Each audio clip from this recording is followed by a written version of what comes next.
There are leaves around, and I know just the tune to accompany them, if you wish to hear it.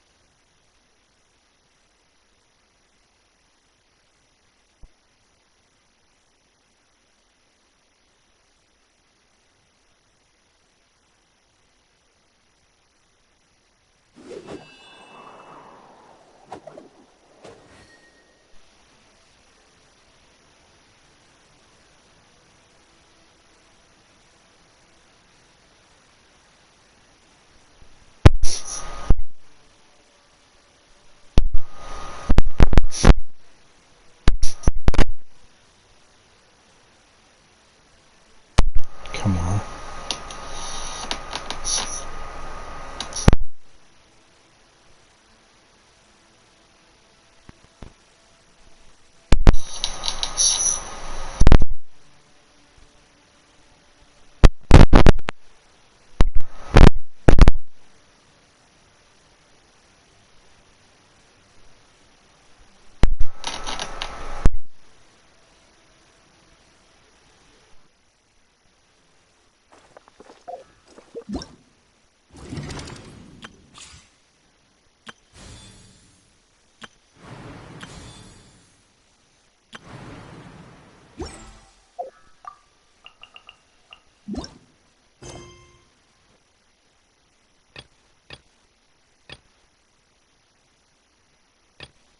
There are leaves around.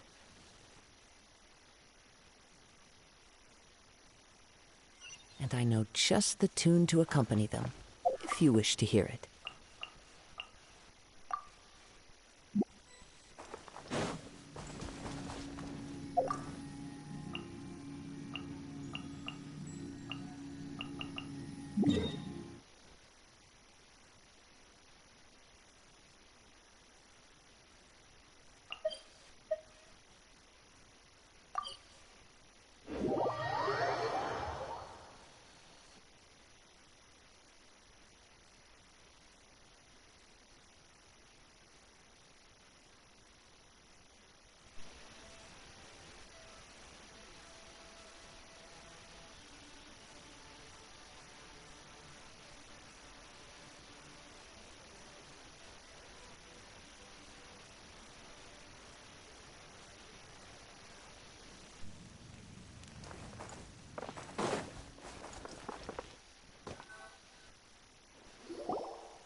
The first time we came here. Oh, Paimon remembers! Nahita's consciousness had been trapped by the doctor, but we followed the clues she left behind to help her.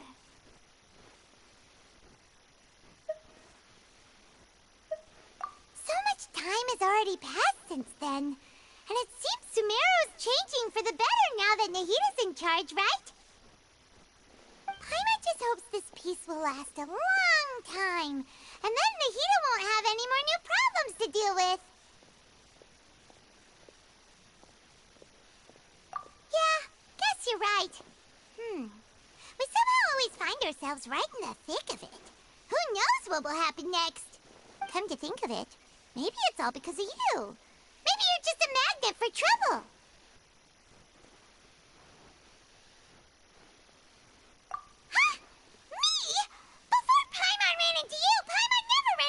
Trouble. At most, when she was super tired, Paimon got caught in some strange whirlpool and sucked out into sea. And even then, you fished Paimon out. Anyway, for Nahita's sake, maybe we should think about heading to our next destination for now. Ah, look who it is. Running into you in a place like this? I can see you two still love wandering around. Oh, it's Dia! Since when are we just wandering around? We're usually taking care of some serious business. Even though it may have nothing to do with our journey. But never mind that. What brings you here? I just finished a commission in the desert for a usual client of mine. Nothing too interesting. Just escorting a shipment of goods. I'm on my way to report back. That's when I saw you two all the way over there, chatting away. What were you two talking about, anyway?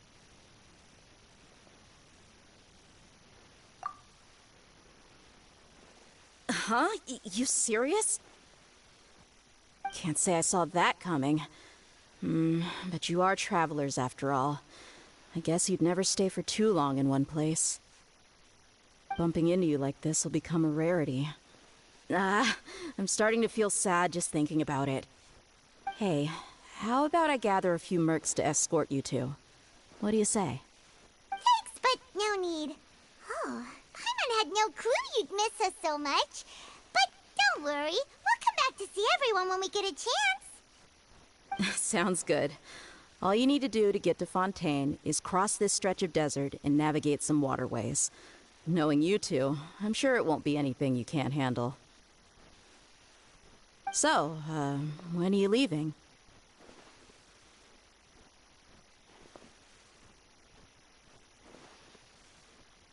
Oh, wait a sec. Paimon just remembered there are still a few dishes in Sumeru that Paimon hasn't tried yet. Now, where's that list Paimon made?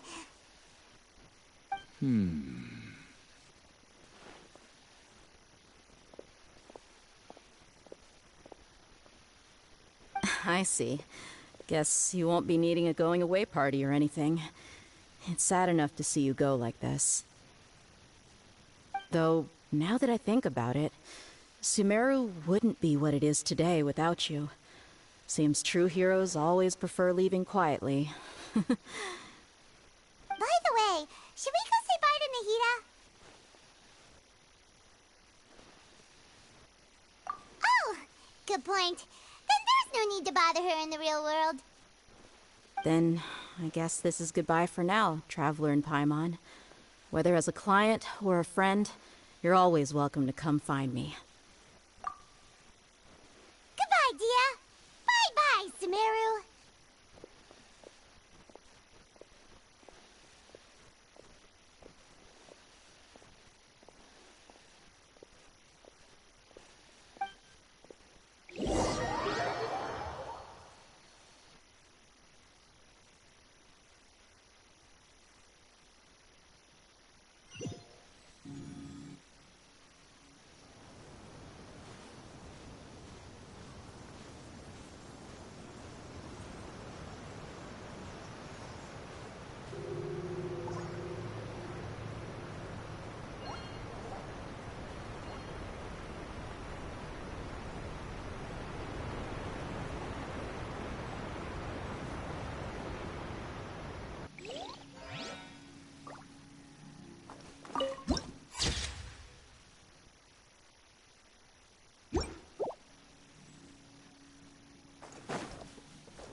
Follow the... Cheh!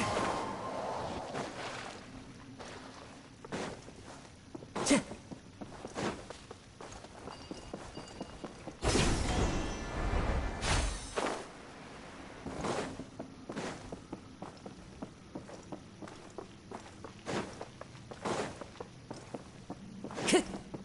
Time to go.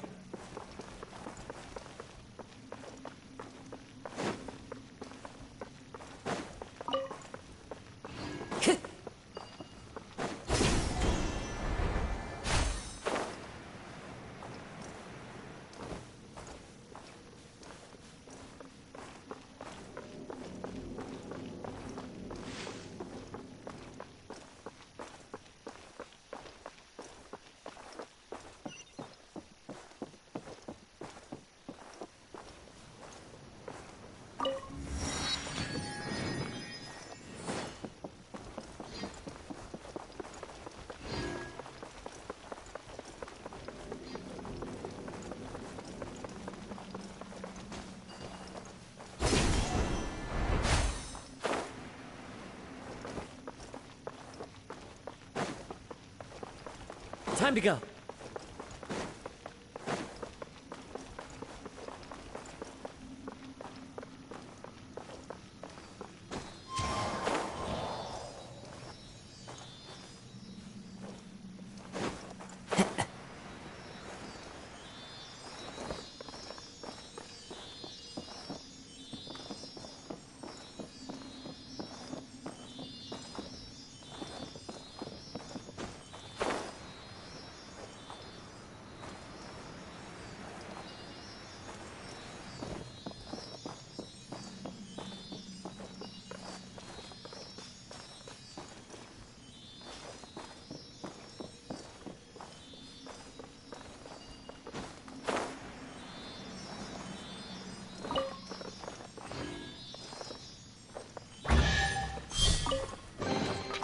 Fateful offering.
land and water, we finally made it!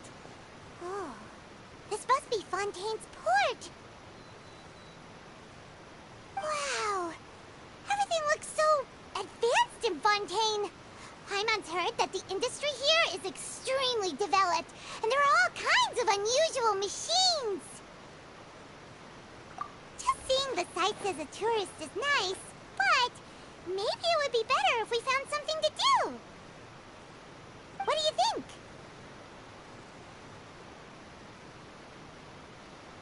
Good idea! Nahida gave us loads of useful information. Seeking out the Seven is probably still our best source for information at this point.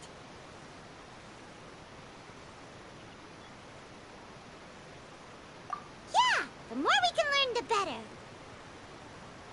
So, what do you think the Hydro Archon's like? Will we get along? Nahida said that she has a very unique personality, whatever that means. To learn about a nation's god, start with the nation's people. There seems to be some locals talking over there. Let's go see if we can join the party.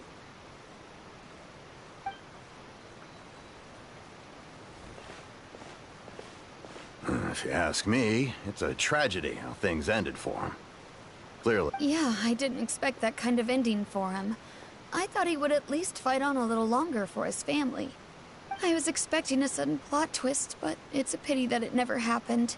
Still, his story is quite the tearjerker.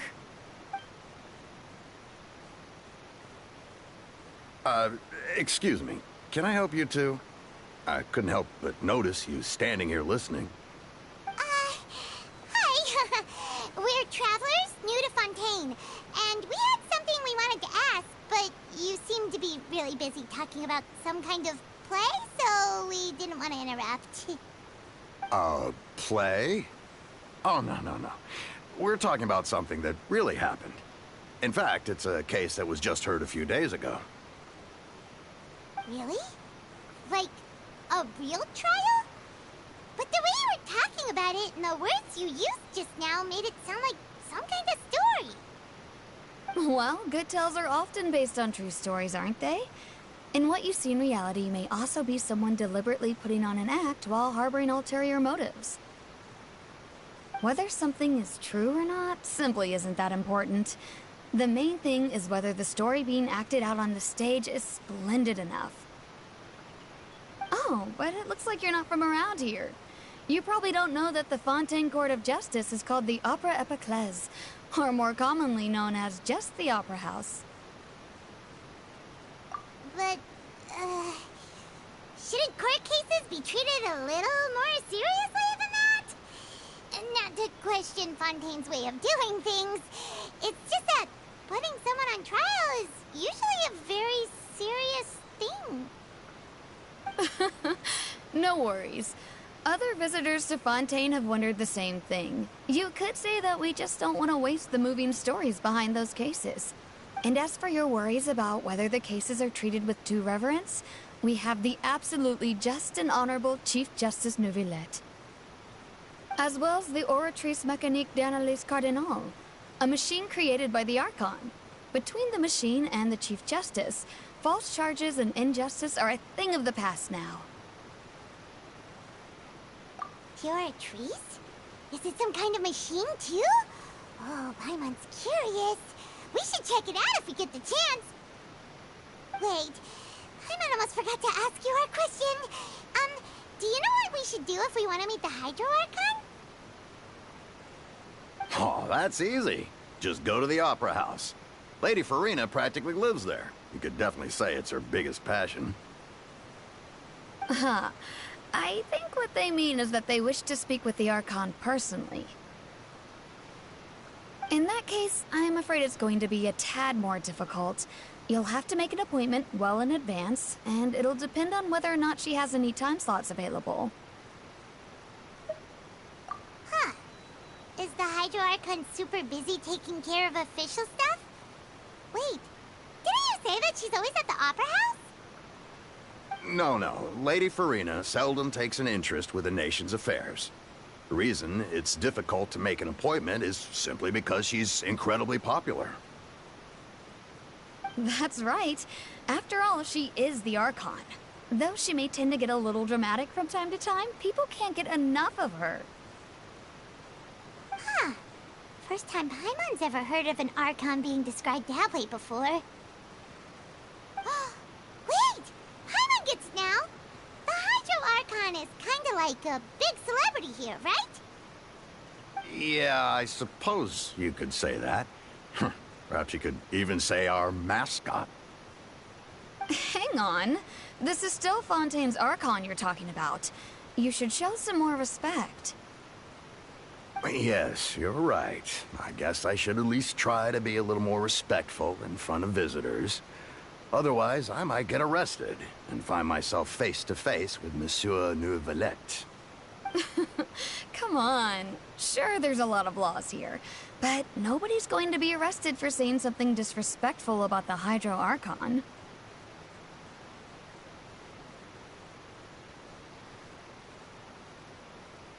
Alright, I think we get it. Thank you! At least we now know that we can find the Hydro Archon at the Opera House. But who knows how long making an appointment will take? Guess we could have a look around the city in the meantime. Hey! What are you looking over there for?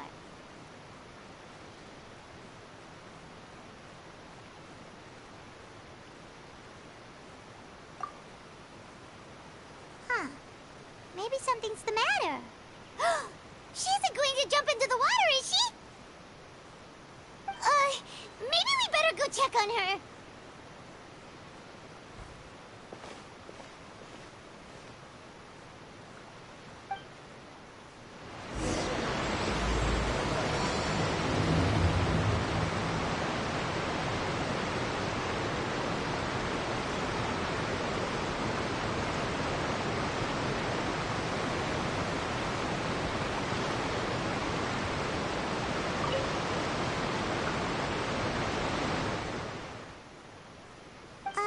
Hello there.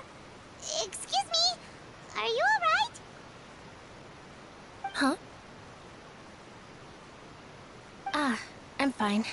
Thanks. Oh, okay then. We just noticed that you seem to be worried about something. About many things, actually. But there's nothing I can do but just keep my troubles to myself. I was just reminiscing about a place my brother and I would play when we were kids. It was just atop that hill over there. See?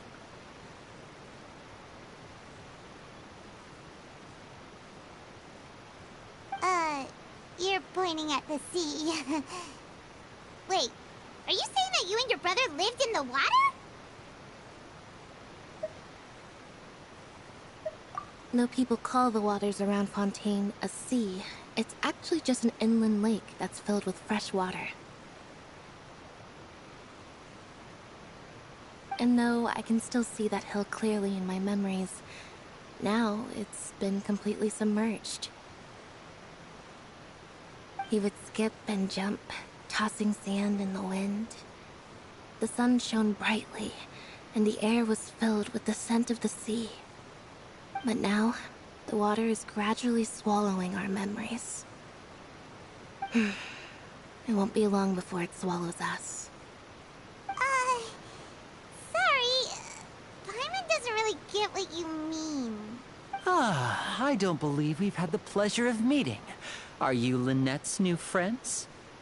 Oh, and you are? Thanks for looking after my sister. She often comes here to reminisce about our childhood, that's all. There's no need for any concern. Allow me to introduce myself. I'm Linny, and this is my sister Lynette. If I had to guess, I'd say you must be travelers from abroad. Nice to meet you. Paimon is Paimon, and this is the Traveler. We just arrived in Fontaine. We were just talking with your sister. Even though we didn't really get what she was saying. I see. It's unusual for Lynette to be so willing to talk with anyone. In fact, she seldom speaks at all. I'm usually the only one she ever talks to. Oh, really? Then you two are just like us. Paimon's always the one talking for some reason.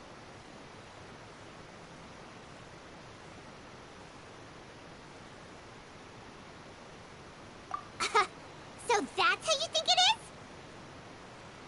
I also think my brother can be too talkative at times.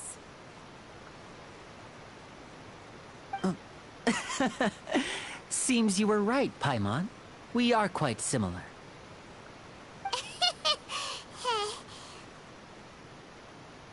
So, what did Lynette mean just now when when she said that the water is engulfing your memories, and that it won't be long before it engulfs you too.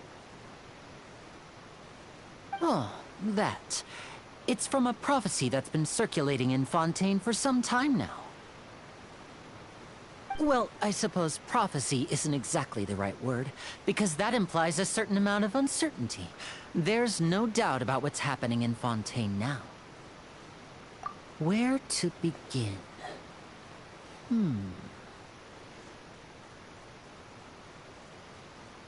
Let's put that question on hold for a moment. We still haven't formally greeted each other yet, have we? Did all the introductions earlier not count? Hello, traveler.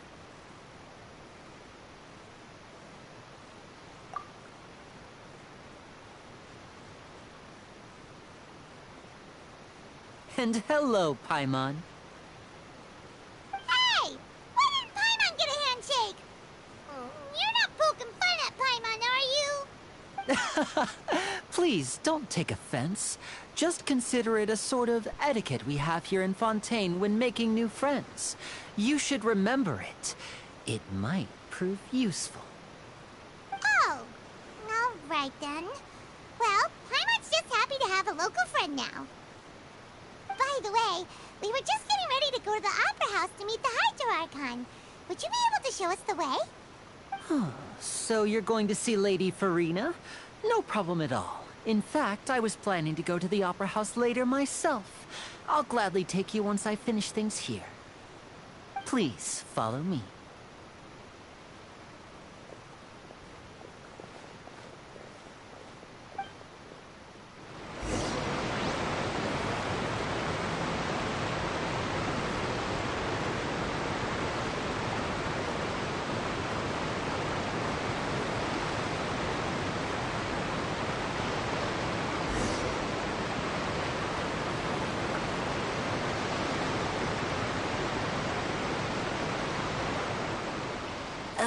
You said you were going to see Lady Farina?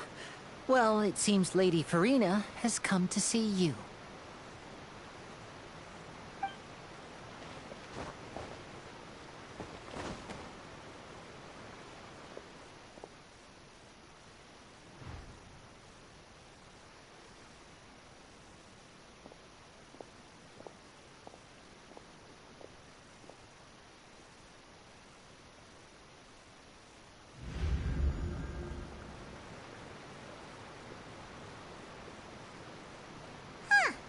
So, she's the Hydro Archon? But how did she know we were looking for her?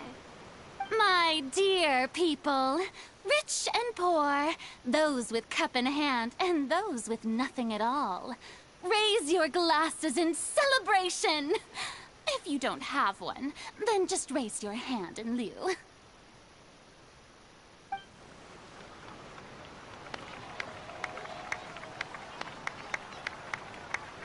As you can all see, two unfamiliar travelers have arrived in our nation. Come, let us make a toast in honor of this traveler and his companion, who have journeyed here from distant lands.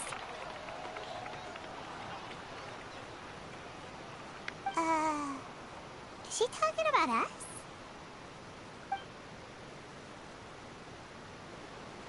I've long heard of the turmoil and chaos you've left in your wake as you visited other nations. But I welcome you nevertheless. No, I have come to receive you personally.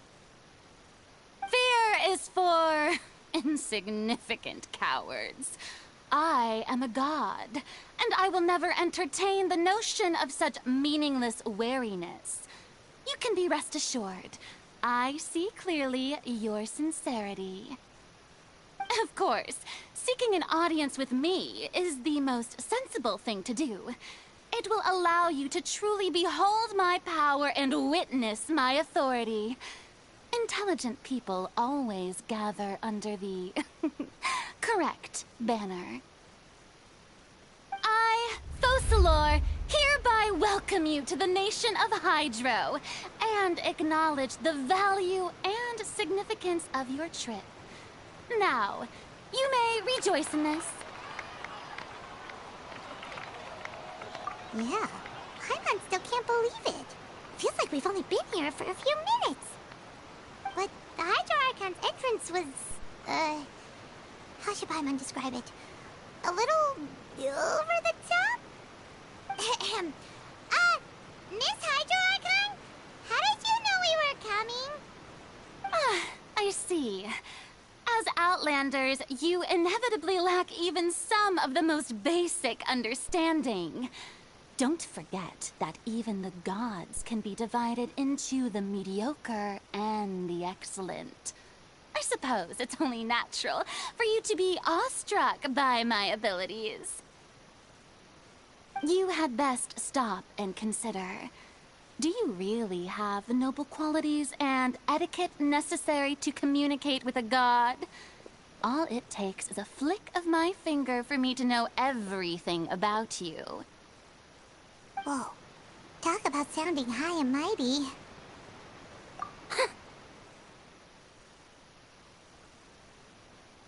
Oh? What's with these looks? Perhaps the welcoming ceremony still isn't enough? Is she waiting for us to start talking? Wow, I didn't expect to see Lady Farina here. What a surprise! Wait, does this mean they're the legendary blonde traveler? How did I not notice before? Hey, what's all the commotion? Oh, is that Lady Farina? Is there some kind of drama going on? Of course. That's the blonde traveler. The one all those stories are about.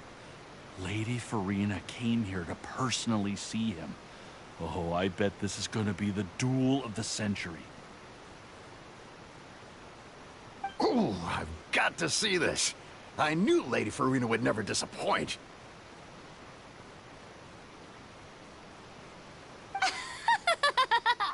Yes, but don't get too excited now. My dear believers and spectators alike tend to get quite rowdy, and despite the noise, I've come to tolerate all their ruckus. You may consider this my reward to all of you.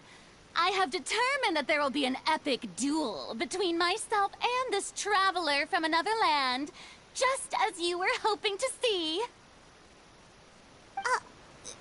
Now she wants to fight? Aren't we getting a little ahead of ourselves?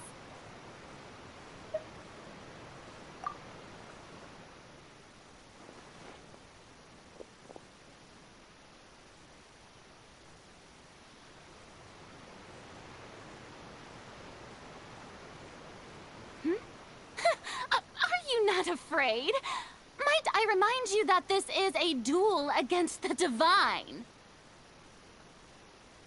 What are you trying to do, traveler? Provoking a god in front of her people? Stand down, Clorend. I admire his bravery. Few have the courage to draw their sword against a god. He is obviously a true warrior. Unfortunately, people nowadays only crave to be thrilled, and a mere duel will not slake their thirst for excitement. Oh, yeah, she's right. Just a duel wouldn't be all that interesting.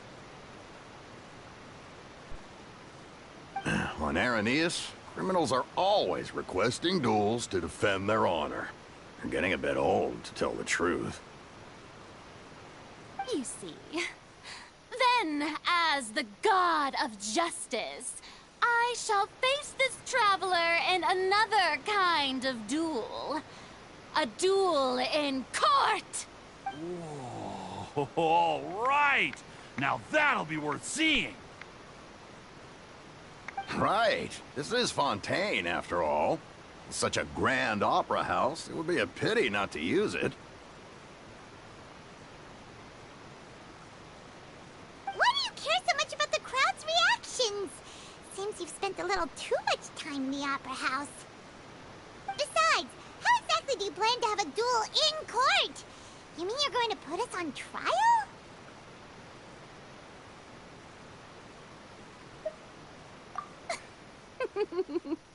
Oh, we have reason to put you on trial. It's obvious, isn't it? A According to Fontain law, no one is permitted to release any flying objects within Fontaine city limits during the first 3 days of each month. You are clearly guilty of violating this law, no? Oh, so that's what they've done wrong. That's our Lady Farina. No one knows the laws of Fontaine like she does. You call that obvious? What kind of law is that? Wait, flying object? You mean Paimon? Precisely! Now, if you two have no objections, then, in the name of the Hydro Archon, I order your arrest. My apologies, Lady Farina. I don't mean to spoil the fun. But if you would allow me to interject, I don't think that Paimon here meets the definition of a flying object. You tell her, Linny! Finally someone who's not crazy. How could anyone call Paimon a flying object? Ah, great magician Linny, my beloved citizen. I'll permit you to object, but how exactly do you plan to prove your claim? As a magician who just rained on your parade, I naturally should shoulder the responsibility of saving the show. So, with such an audience gathered here, allow me to perform a trick for everyone.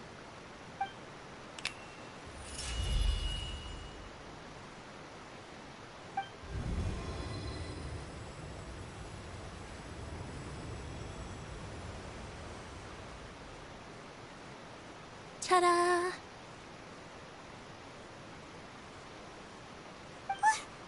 What's that on Paimon's back? Hey, when did you do that?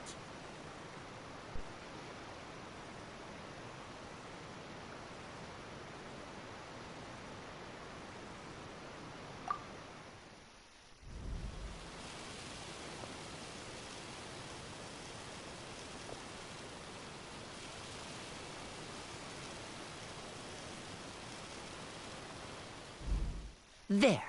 As you can all clearly see, Paimon should be classified as, well, something like a balloon. This rope has been in the Traveler's hand all along. It was just that no one could see it before.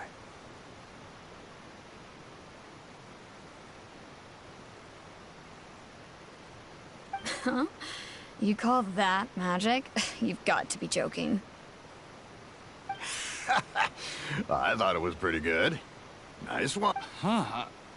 I'm not sure what to think. It seems Lady Farina's charges no longer hold water.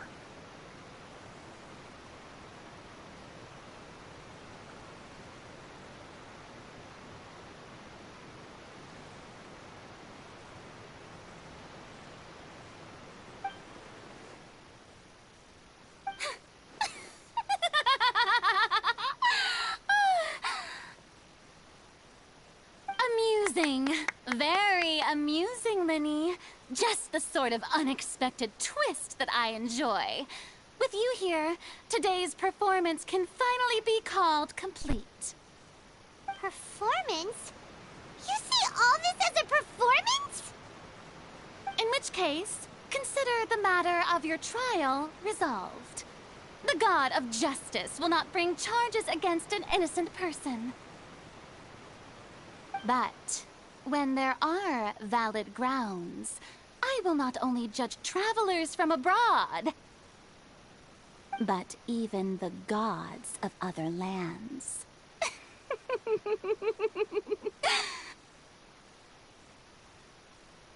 I look forward to seeing your upcoming performance at the Opera House, Mr. Linny and Miss Lynette. That's enough for now. Toodaloo!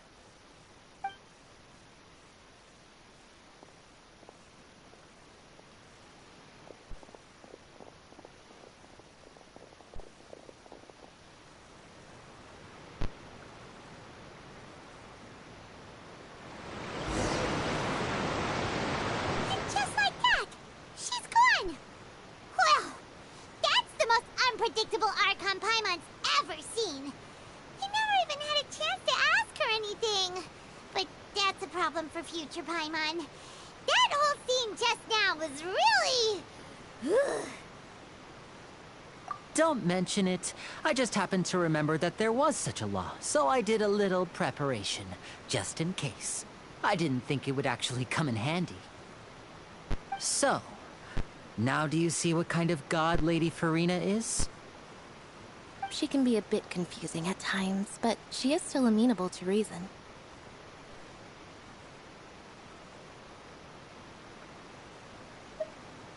Anyway, Paimon had no idea you were a magician, Linny. It sounded like you'll be performing at the Opera House, right? I just know a few simple tricks I use to make a living.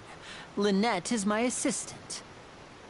It will actually be my first time performing on the most prestigious stage in Fontain, the Opera House. But isn't the Opera House where criminal trials are held in Fontaine? When there are no public trials being held, the Opera House hosts a variety of other performances. To the people of Fontaine, the line between a trial and a performance can be a little blurred.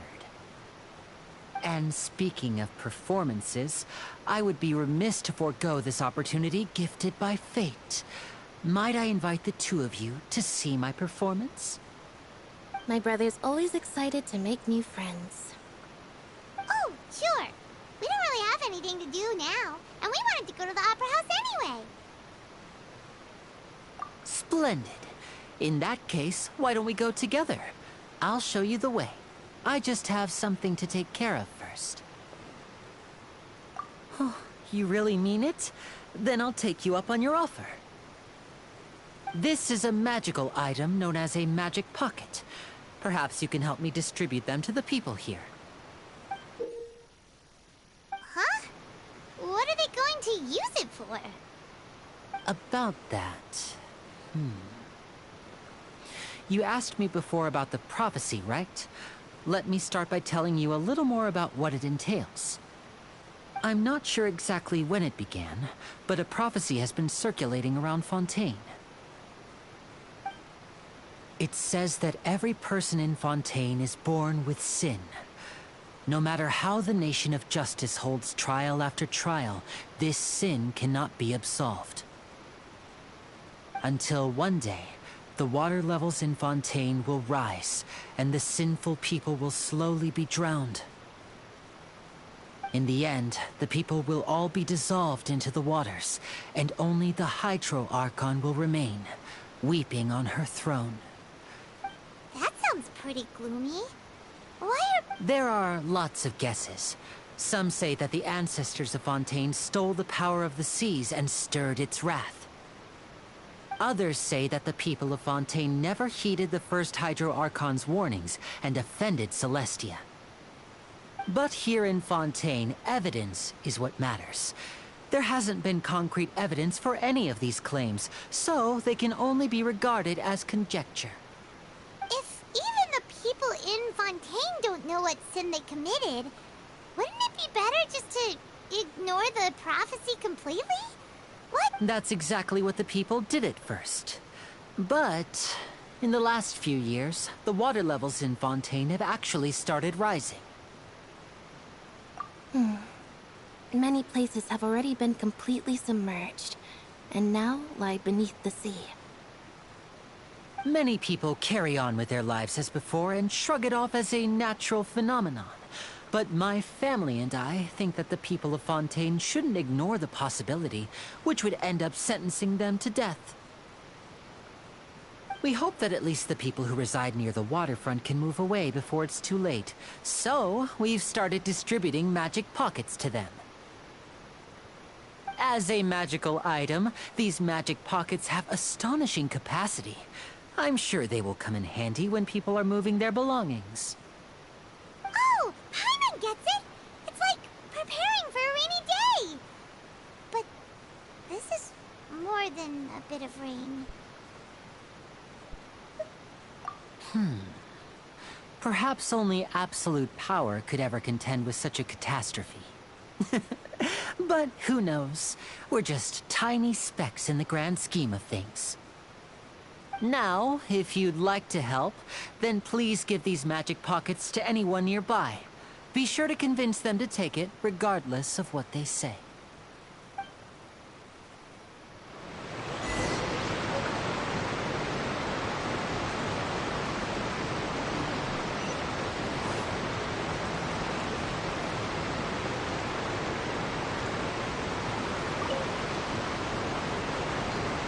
So you're the blonde traveler that everyone's been talking about. My apologies for not recognizing you earlier. Oh, a magic pocket? Seems you really thought of everything. I guess it's better to prepare for the worst and hope for the best. Thanks. Please, also thank the magician on my behalf when you get the chance.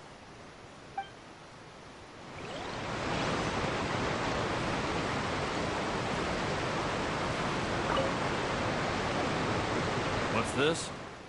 So you also believe in the prophecy. Keep it. I won't have any use for it. What? You mean you don't believe in the prophecy? No, I believe in the prophecy. But I also believe in another story. The story says that people once lived in the ocean.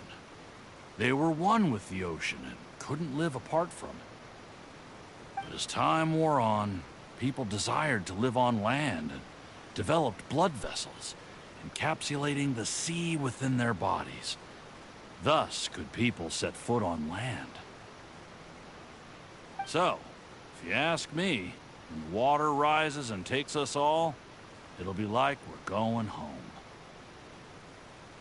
Oh, we hadn't heard that one before. But people can't live underwater. They'll die. You should probably still take it. All right, I'll take it. I guess I just feel that being dissolved into the water doesn't necessarily mean death.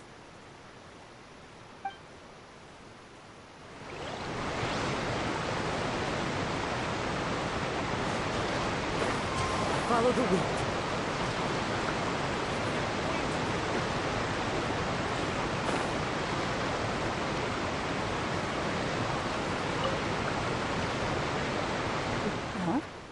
I don't want that thing. Way I see it, if the prophecy's true, it's still gonna be a long time before the water can cover everything. Life is all about living in the moment. What use is there in worrying about the future all the time? We'll cross that bridge when we get to it. You should still take it. You never know when it'll come in handy. Oh, all right, fine. Thanks. It's just that if I start moving, that means I've already given up on the life I have now.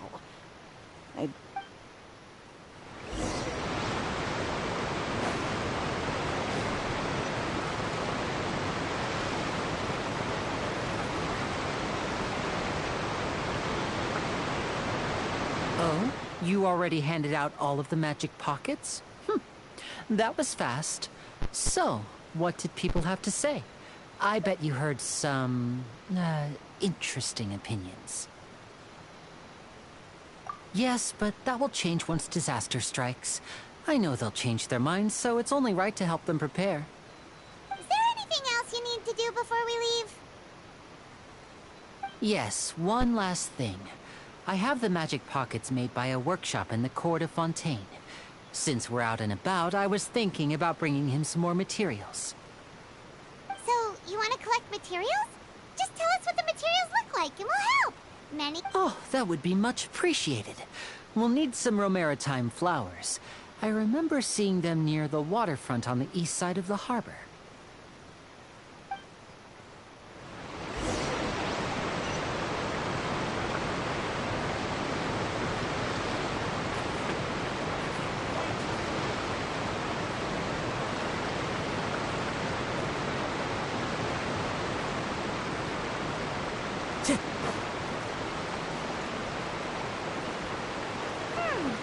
It seems we have to use Hydro to collect Romaritime flowers.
Wherever in this world I roam, I carry memories of my home. This blade, it is the last link I have to the land of my birth. You made quick work of that. I can tell you're an experienced traveler. I've also finished collecting a few here. Maybe next time you'll feel like helping too, Lynette. No way. I'm in power-saving mode today. Otherwise, I fear I may not have any energy left for the performance at the Opera House. Fine. Though the performance is still a long way off. Now that we're finished here, we should get ready to head back to the court of Fontain. So, we're going to the court of Fontaine before we head to the Opera House? Good. Paimon wants a tour of Fontaine's largest city and try...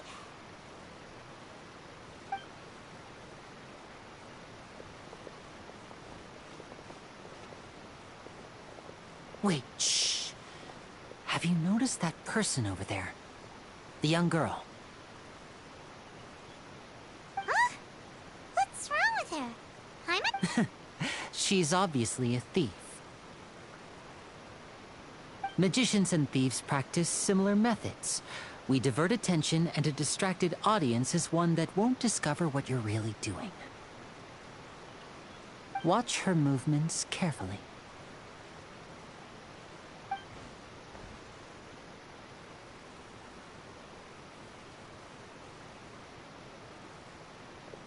Oh, he's right! Shh, keep your voice down. We need to think of a way to catch her, but it seems she's very alert. Perhaps we should split up. You two can ride the lift over there and wait up top. I bet that'll be her escape route if she tries to run. All right, let's go.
best to wait.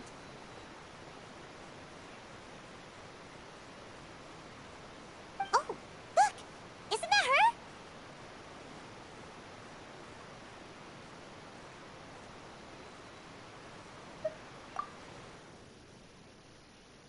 Oh no! Did she notice us? She started running the other direction! What should we do? Should we chase her?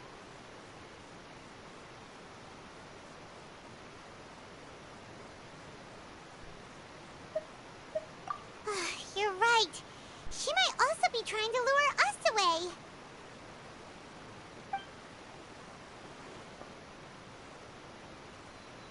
Nothing's happened for a while now. Paimon wonders if Lenny caught the thief.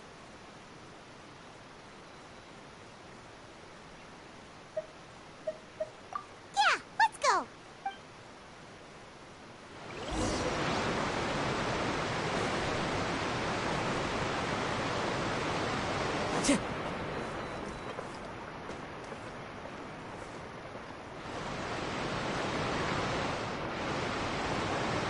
Are you sure that's all she took? You should check to make sure you're not missing anything else.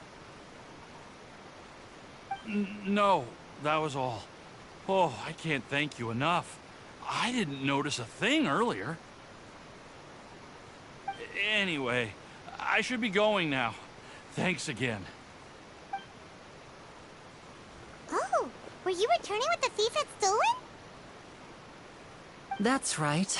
Pity I wasn't able to catch her.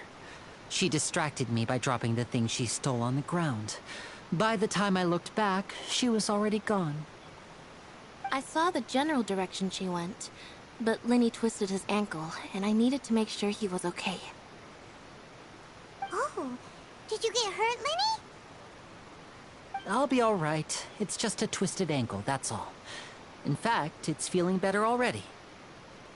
If you want to play at being a hero, at least try not to get hurt doing it. Imagine what would happen if you managed to derail our performance as a result. You're right, you're right.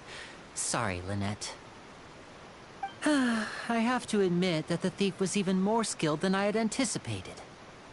But at least we were able to get the stolen items back, so it wasn't a complete failure.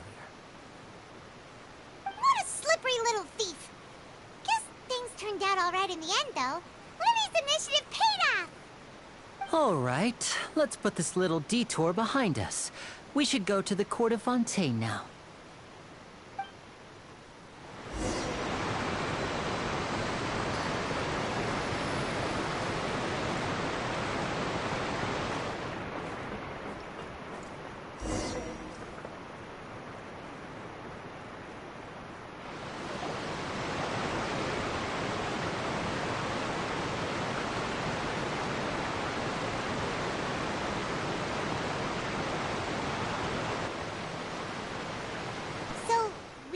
This thing to go into the city?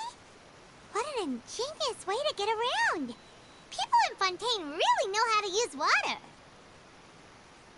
This is an aquabus. It allows people to travel between several key locations around Fontaine. It's pretty convenient, but the ride can become a little dull after a while. The scenery is always the same. That's why it's better to travel with friends. So you mean it's still boring even when I'm riding with you? No, that's not what I meant. It's just that, well, you don't really talk that much. Besides, it doesn't really feel like a real trip when it's just the two of us. It's the same as being at home.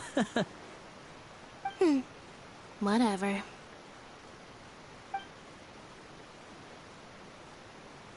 Guess that's what it's like to be an older brother.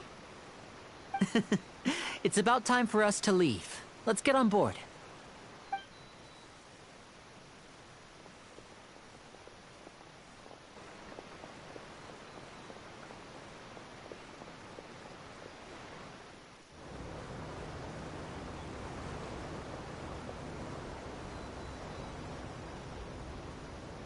Huh? What? Traveler! Paimon!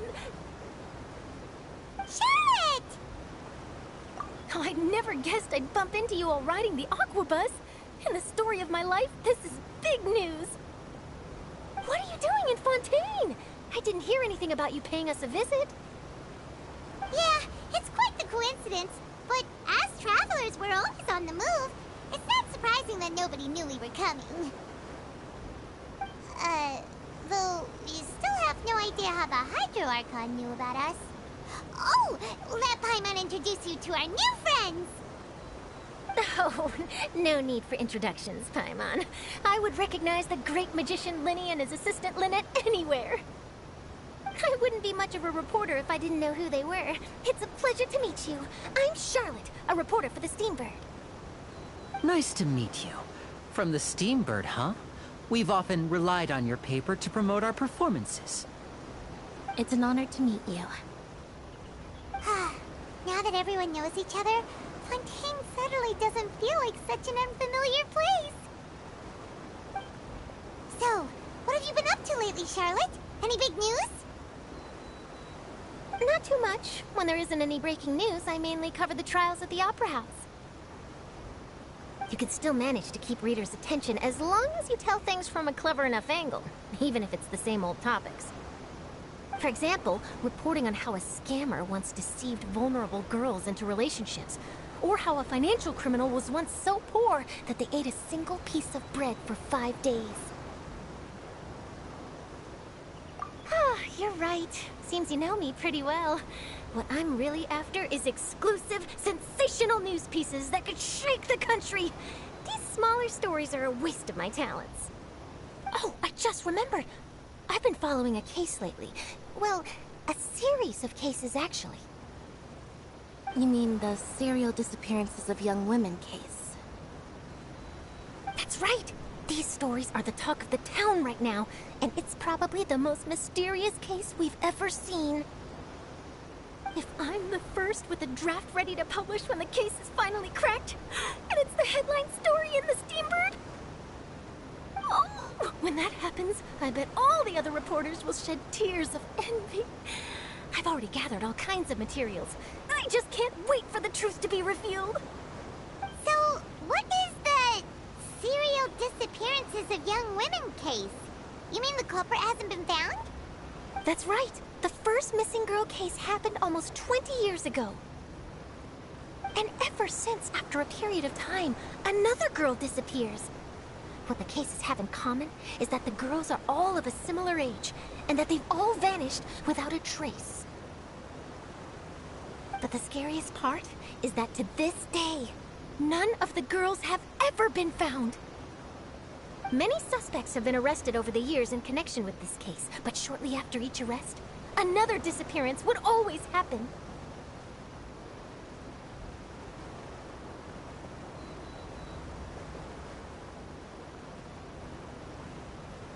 Yes, it's possible. But either way, I believe that every case has some precise truth behind it, waiting to be exposed. Yes, I agree. And at the very least, the family of those missing girls deserves some sort of explanation. I just imagined for a second what I would do if Lynette were to suddenly disappear. I'd pay any price to get her back, and then find a way to track down the culprit. Please don't imagine that, Linny.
with you. Life should be full of pleasant little surprises like this.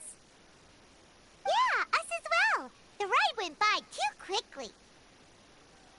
Oh, I have an interview to get to. I should get going before I'm late.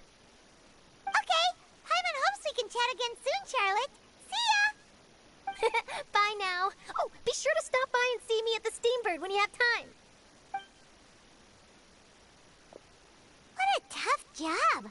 Always running around and interviewing everyone. Well, where should we go now? If you don't mind, how about we stop by my home first? Besides, I still have all the materials we collected. Sure, we wouldn't mind at all. This city is so huge, Paimon wouldn't know where to start anyway.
Time to go.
should be fine.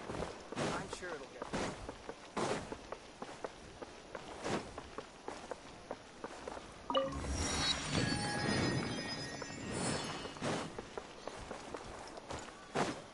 Follow the wind.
Welcome to the court of Fontain.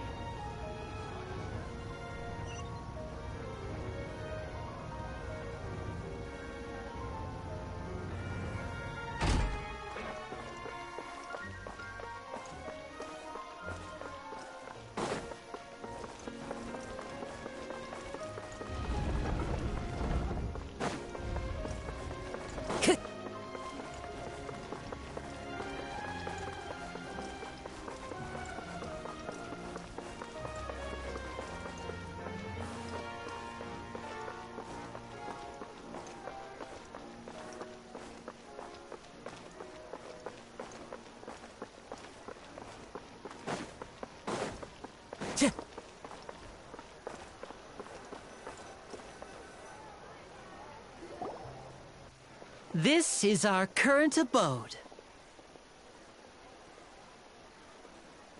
Ah, Fremine, you're home. Where did everyone else go? I have some new friends that I would like to introduce.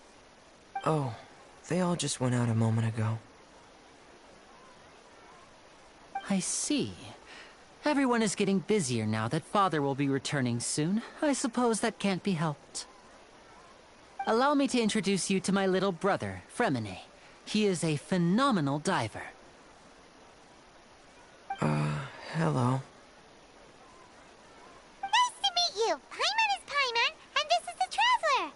Oh, you sound very proud to have a diver as a brother, Linny.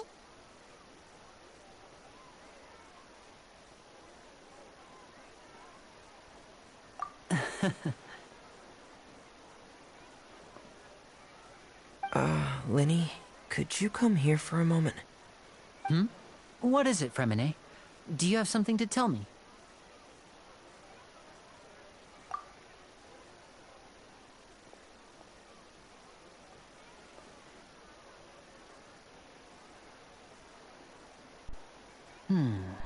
Okay, I see. Is everything all right? Oh, it's nothing. We were just discussing a little housework. Sorry for the interruption. Oh, before I forget, the Traveler and I collected more materials to make magic pockets. Were you able to get any, Fremine? Yes, I went diving and gathered lots of materials. I was about to give them to you. That's our Fremine, always quick with the underwater work. All right, I'll take these to the workshop.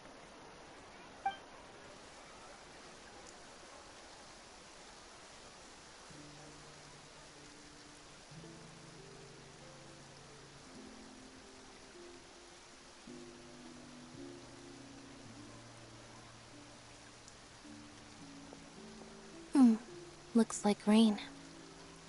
Oh, you're right. But wasn't it clear and sunny just a moment ago? Fontaine's weather sure is weird. I'm afraid that's just how it is here. It often rains on days where there are trials being held in the Opera House, but don't worry, it'll clear up soon enough. What's wrong, Fremine? There's a legend about the rain that I tend to believe. It's said that a dragon of water once resided in Fontain. Though we don't know where the dragon went, every time it weeps, the skies will cloud up and pour out rain. When I was a child, my mother told me that if I wanted to go outside and play, I should yell toward the sky at the top of my lungs. Hydro Dragon! Hydro Dragon! Don't cry!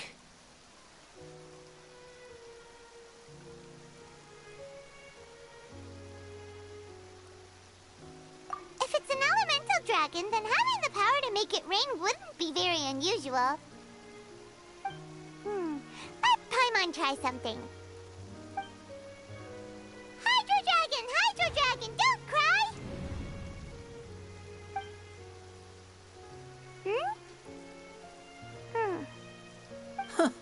Doesn't seem to be of any use. It is just a legend after all. You know, you might be a more popular magician if you understood the concept of romanticism. Or could at least play along. Sorry. It might be because we've never met the Hydro Dragon. Perhaps it can't be comforted by the words of strangers.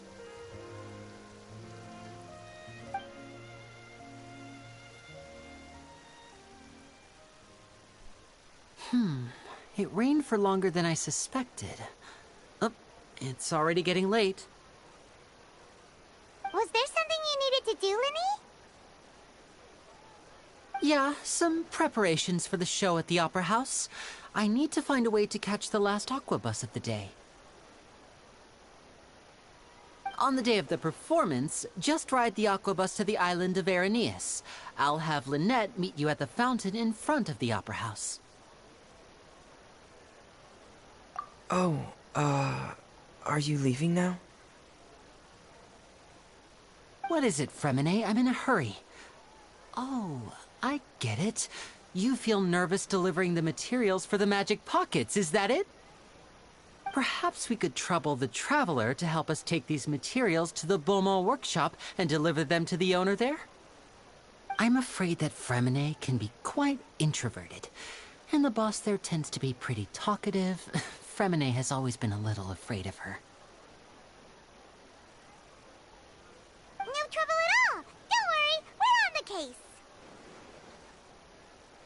Sorry for the inconvenience. I'm quite useless when it comes to such tasks. I'll think of a way to make it up to you. Oh, no need, no need. This will be a walk in the park for us.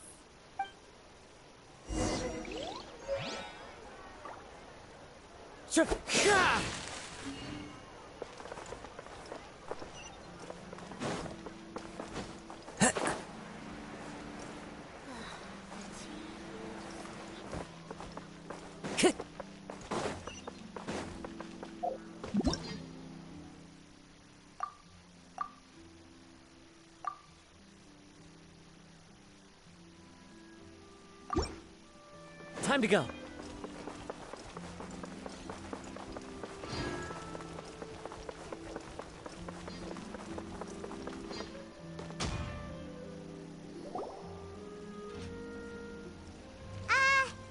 Hello? Is there anyone here? Oh, hello there. New customers? Looking to buy, or do you need something made? Or perhaps you're just looking for a chat with me. Oh, no. We're just here to deliver some materials. Here they are. They're for making... what were they called again? Ah, these must be for Magic Pockets. I could tell right away. I've already made several orders worth now. No need. They've already prepaid several batches worth. When they told me what they'd be using them for, I even offered them a discount.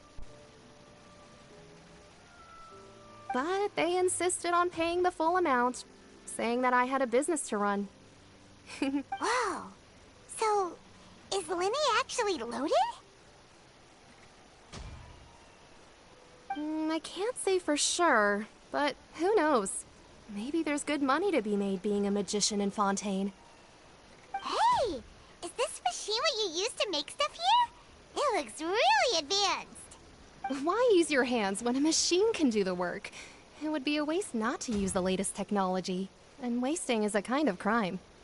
But where does a big machine like that get its power from? Well, it's a little complicated. I'm not sure I can put it in layman's terms for you. But basically, everything we usually use here in the city is powered by indemnitium. It's a type of energy that's produced from trials. Huh? How can trials produce energy? Well, I'm not completely sure of all the details myself, but basically... When a trial is in session, the Oratrice Mécanique d'Analyse Cardinale harvests people's belief in justice and converts it into energy to be used all around Fontaine. So that's what its other function is? Paimon heard that the Oratrice was created by the Archon to make judgments. But Paimon still doesn't get it. How could something unreliable like people's beliefs be turned into a stable power source for these machines?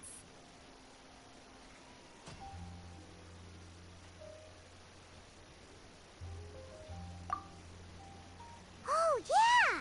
So that means the Hydro Archon relies on the machine to take the energy created by belief and turn it into power for all of Fontaine, right? Even though I've never heard anyone really put it that way before, it sounds like it makes sense. Besides indemnitium, we have another type of energy called pneumosia. It isn't produced by the power of the Archon, but it is unstable by nature. Even now, it still cannot be widely used by civilians. I thought I'd find you hard at work, but here you are chatting the day away. Since you're already talking, I'm sure you wouldn't mind a few words with me. You again? Didn't I already promise you that I'd have the more I owe to Confrérie of Cabriere by next month? Why are you hounding me now? Yeah, but how do we know that you won't go running off by the end of this month? I want 50% today. Wait, no, 70%. Huh? You... Seems business isn't so great for the workshop. We've already finished our job and delivered the materials. Maybe now's a good time to leave? Hey, hold on. Before you go around trying to collect payments, why don't you settle your own debts first? If Confrere of Cabriere wants to poach clients from Northland Bank, that's fine. But I'm afraid you still owe the bank a hefty sum of mora. So why don't we work things out between us first, before you get back to your little conversation here? You're from Northland Bank. But we said we'll pay everything we owe next month. Why are you hounding me now? Traveler, Paimon! I didn't think I'd run into you here in Fontaine. What are the chances? We're surprised to see you too! What are you doing here in Fontaine? You didn't want to stay in Snezhnaya?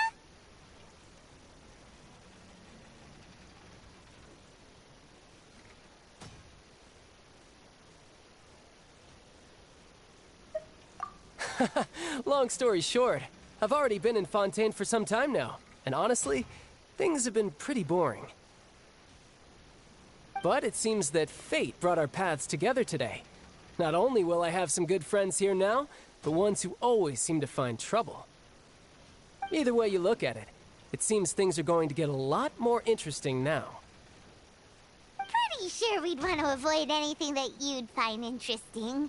Besides, our trip here has gone pretty well so far. Right, Traveler?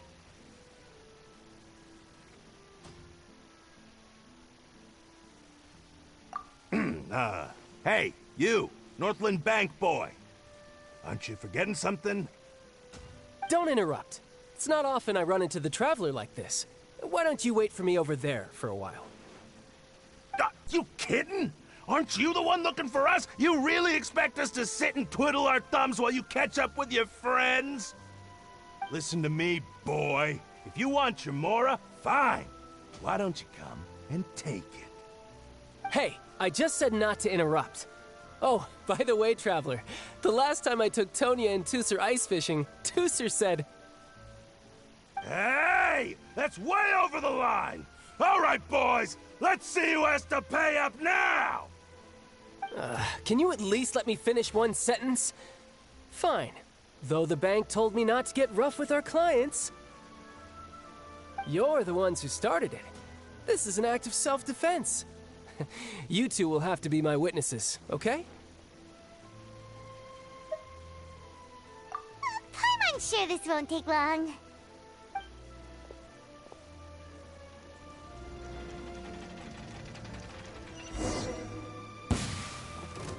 Ha! Da! Yeah! Yeah! Brace yourself. This is gonna hurt. Bring it on. Ta!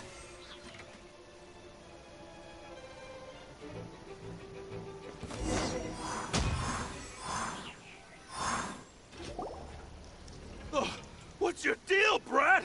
How are you so strong if you're just a staffer from Snezhnaya's Northland Bank? Wait, don't tell me you're... Oh, now you notice. It's a little late, don't you think? Just make sure you understand that you don't mess with Northland Bank. Got it?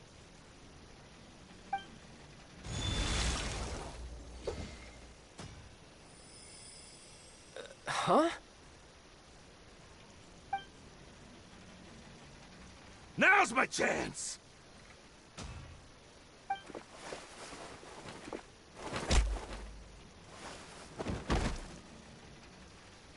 Huh. That was weird.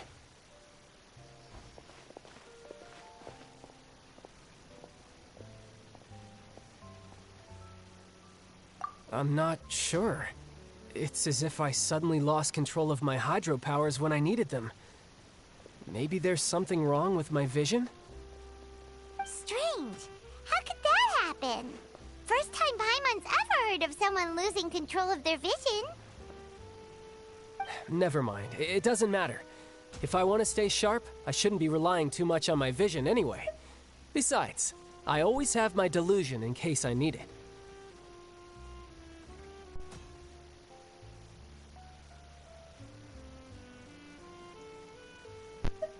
So what are you doing in Fontaine, child? And don't say it's work for Northland Bank. Well, I guess it's because I've been in a bad mood lately. Huh? What kind of reason is that? Wait, since when do you feel down about anything? I don't know. Maybe I still have a lot to learn about myself. But recently, there seems to be some sort of restless power stirring inside of me. And I don't know why, but every now and then I feel like I'm in a terrible mood. Maybe you losing control of your vision just now is connected with that power you're feeling inside.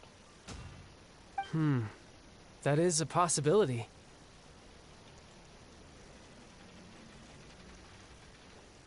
I can't remember if I ever mentioned it before, but when I was 14, I fell into some unknown abyss.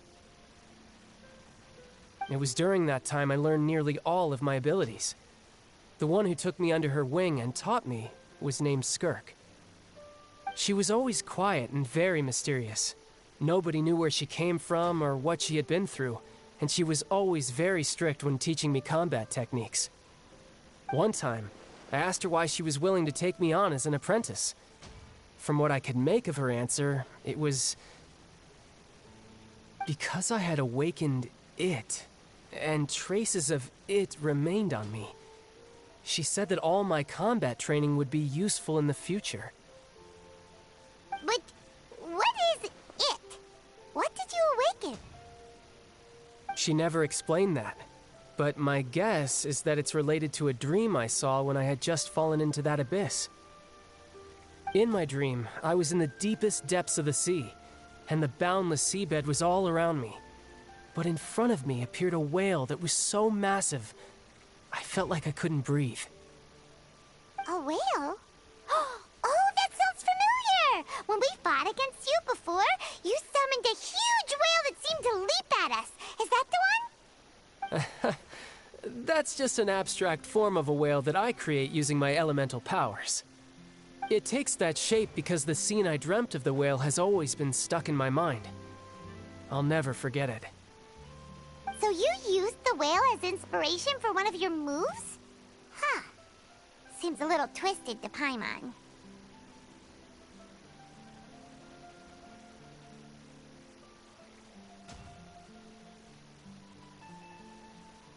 So why don't you just go ask your master? Maybe she knows the answer. You make it sound so easy. Ever since the incident I experienced there, I've never stopped searching for Master Skirk and that unknown abyss. But it's been years now, and I've still found nothing. There isn't even a trace of the place where I remember falling into the abyss. Oh, it sounds like some kind of ghost story. Yeah, I'm out of leads at this point, but there's nothing more I can do. It seems that strange encounters in this world tend to be elusive like that. Oh, seems the time really flies when I'm talking with you. I just remembered I have somewhere else I need to be, so I should get going. What? More work for the Northland Bank? No, it's more of a personal appointment. Lately, I've been sparring with some of Fontaine's official champion duelists whenever I'm feeling bored. Official champion duelists? You mean it's their job to duel? Yep. In Fontaine, before a criminal goes to court, they're given one chance to defend their honor by requesting a duel with an official champion duelist. The champion duelists are all-powerful fighters selected from among the nation's best. And the duel itself is a no-holds-barred fight with no specified stopping point. So engaging in such a duel is regarded as a symbol of defending your honor. If a criminal manages to win the duel, they'll be acquitted. But if they lose, they'll have no choice but to stand trial.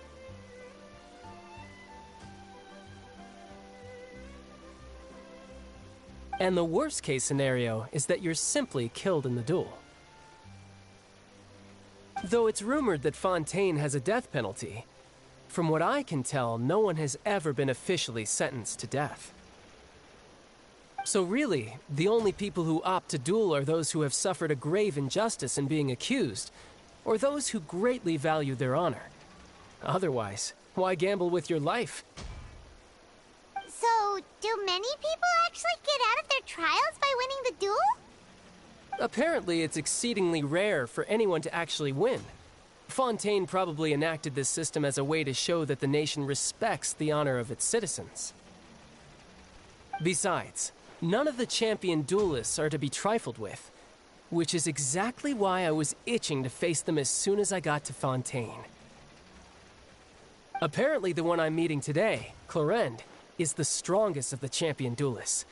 I had been asking her for some time before she finally agreed to face me today. Well, that's child for ya. Paimon feels like we heard that name somewhere before. Clorinde. Huh.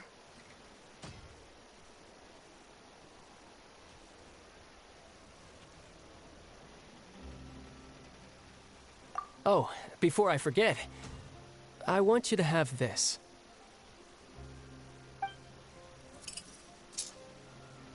Huh?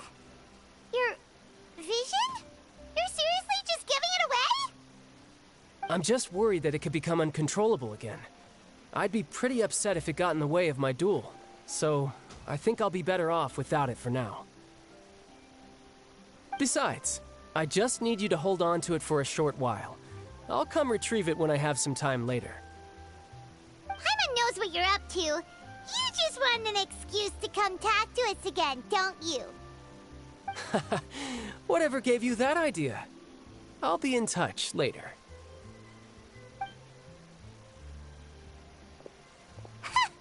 That sneaky guy. He said he's been feeling down lately, but he seemed the same as ever to Paimon. Well, since we don't have much to do for now, we might as well walk around and see the city before Lenny's performance.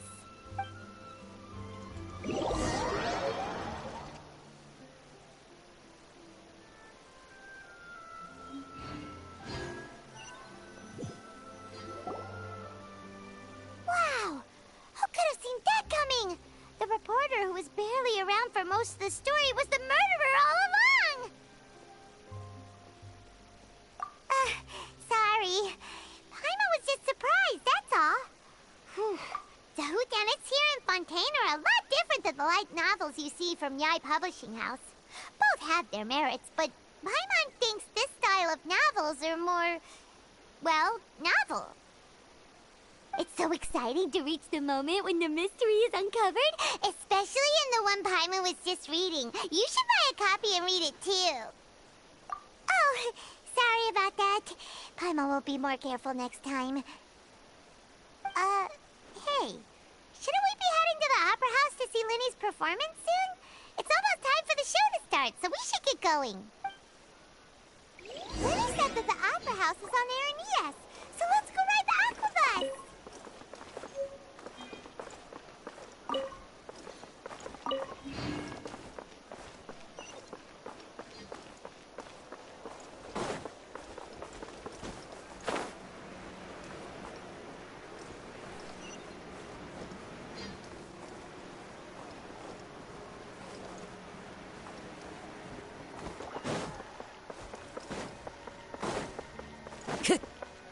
Time to go.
Welcome to the Navia line.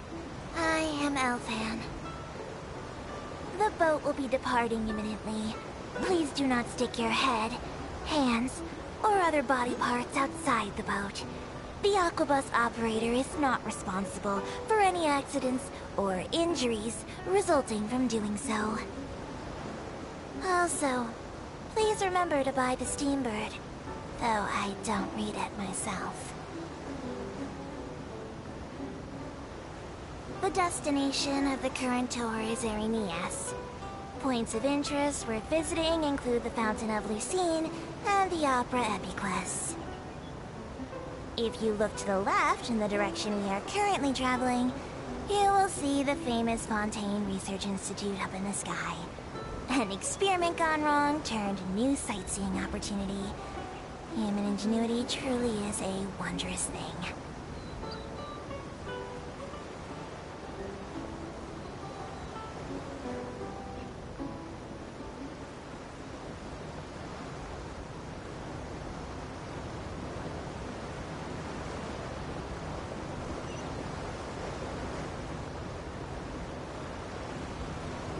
We are now approaching our final destination. Please be sure to bring all your personal belongings with you as you disembark. Even though I will take any forgotten items to the Lost and Found, the paperwork is rather annoying, as Melusine hands are not suitable for grasping pens. Please be careful when disembarking. It has been my honor to be your tour guide this trip. Thank you.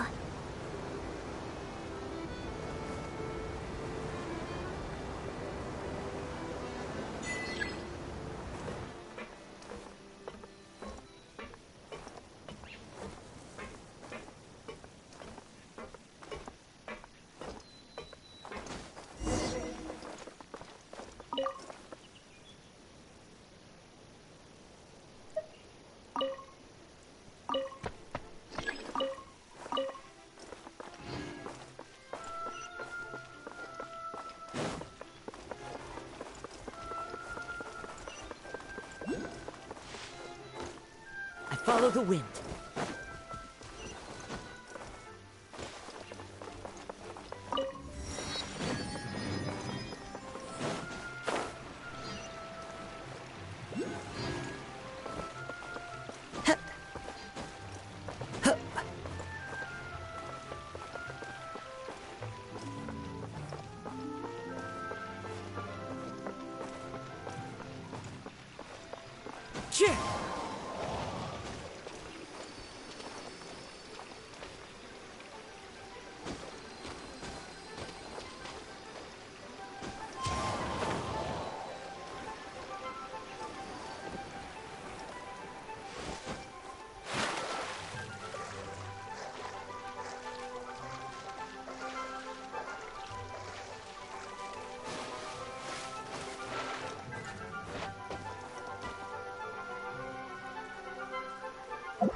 sense.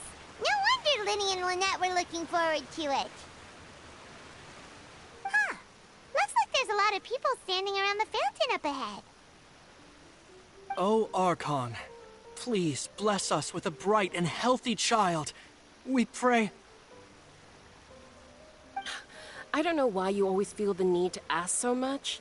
I'll be happy as long as our child is healthy and lives a peaceful life. I guess if they're our kid, then there's no doubt they'll turn out smart.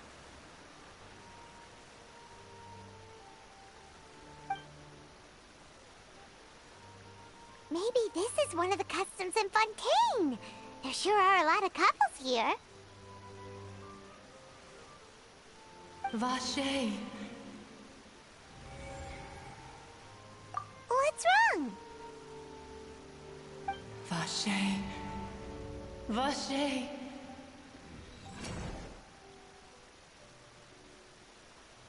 No, Paimon didn't say anything. Are you hearing things? Welcome to the Fountain of Lucine. All the water flowing through Fontaine converges here. It's customary for newlyweds to come here and wish for children. Ah! Lynette! You scared Paimon! When did you get here? Lenny asked me to wait here for you, remember? Right. What do you mean? There are a lot of people here right now. Hey, you're not trying to scare Paimon, are you? Besides, it's the middle of the day. It's not the time for eerie things. I see. I might be able to tell you something that could help explain the voice you heard. In fact, you might not be imagining things at all. I suspect that what you heard is a result of your hypersensitivity to the hydro element. Others in my family have had similar experiences.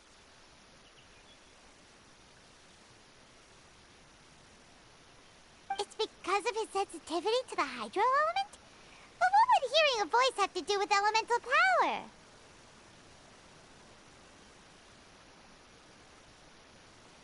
When do you cry, Paimon? Wait, what?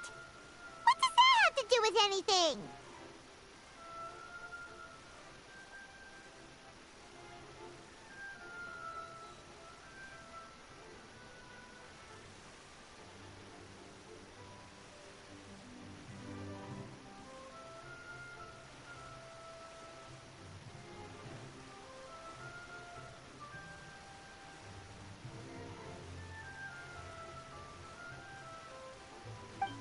Just answer me.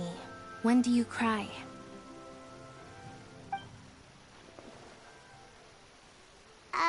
When Paimon's really sad? Oh, and when Paimon's super happy. Oh, and also when Paimon's really, really scared. Then you should understand that tears contain your most intense emotions. Like I just mentioned, the Fountain of Lucine is where all the flowing water in Fontaine converges. Even the tears that fall to the ground will eventually gather here.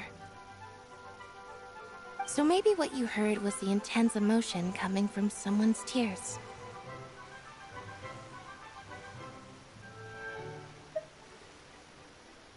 So, what did the voice say? Huh. If you were hearing their emotions, then Paimon wonders what happened to them. Rather than worrying about them, we should worry about my brother first. Don't let that calm look of his fool you. He tends to get pretty nervous just before a performance.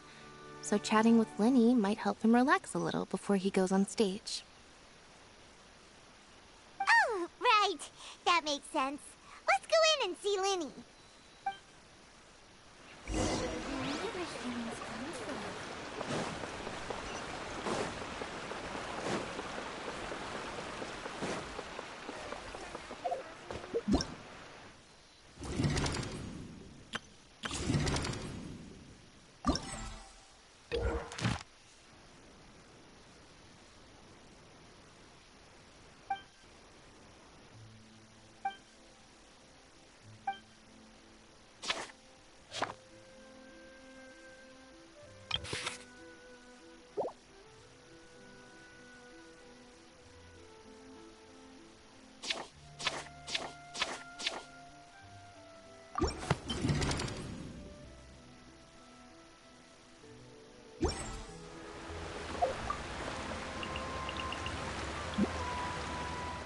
Once, there was a glorious kingdom established among the heavens.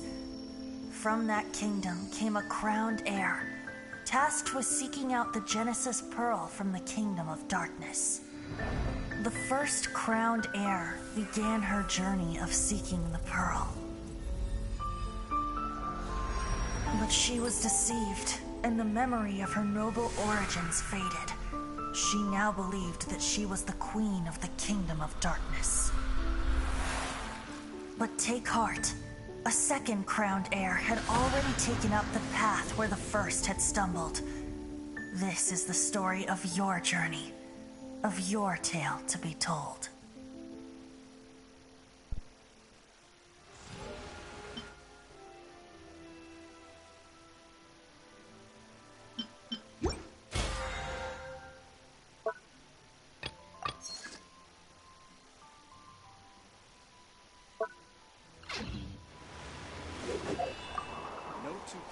Honestly, I'm not a big fan of opera. Guide the story.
Traveler and Paimon, good to see you. I knew you two would come. Are you kidding? We wouldn't miss it for the world. We've been looking forward to it. I can tell, judging by how early you've arrived. But you're actually right on time. The audience still hasn't started entering the venue yet, which means now is the perfect chance for us to take you to the best seats in the house.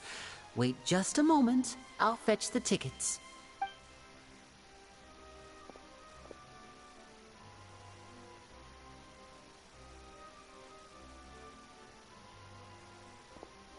The Opera House has assigned seating, so you always have to make reservations. I've already reserved your seats, and here are your tickets. Ooh, front row seats! Thanks, Lenny! Don't mention it. There's no need to keep thanking me. Hey, Lenny! Could you come over here and take a look at this?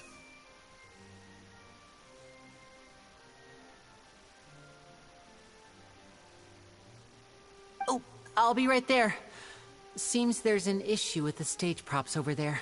That's Cal, my assistant, calling me. I'll go lend him a hand. Yeah, we'll just go to our seats. You go ahead, Lenny.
traveler.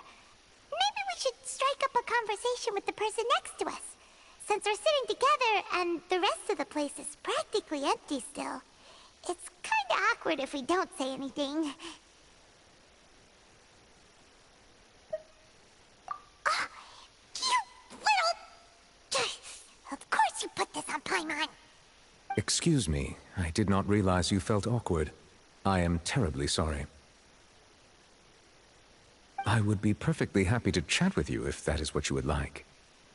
Oh, so you heard all of that, did ya? Wait, that's not it. Paimon's sorry. Paimon's the one who was being rude, talking under her breath like that. So let's talk, but, what should we talk about? Oh, Paimon's got it. You're also here early and sitting in the front. Are you a friend of Linny's too? A friend, you say? Well, if Mr. Linney would like to be my friend, I would be more than happy to reciprocate. Oh, so you're not friends with Linny then? Oh, this is getting more awkward by the second. Nice to meet you. Paimon is Paimon and this is the Traveler. We just arrived in Fontain. It is an honor to meet you two. I have heard of your deeds across Tevat.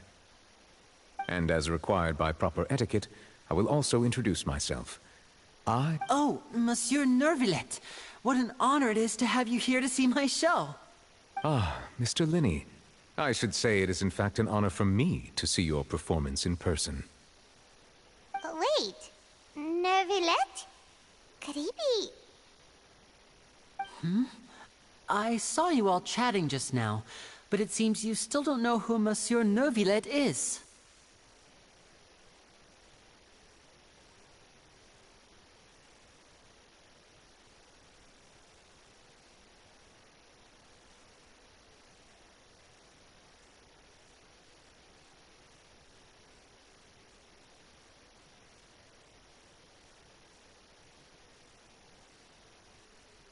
Allow me to introduce you to Fontain's Chief Justice.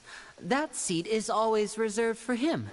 It wouldn't be too much to say that he's the symbol of justice and honesty here in Fontaine. Ooh, sorry for being so rude just now. Paimon had no idea you were such an important person. No offense taken.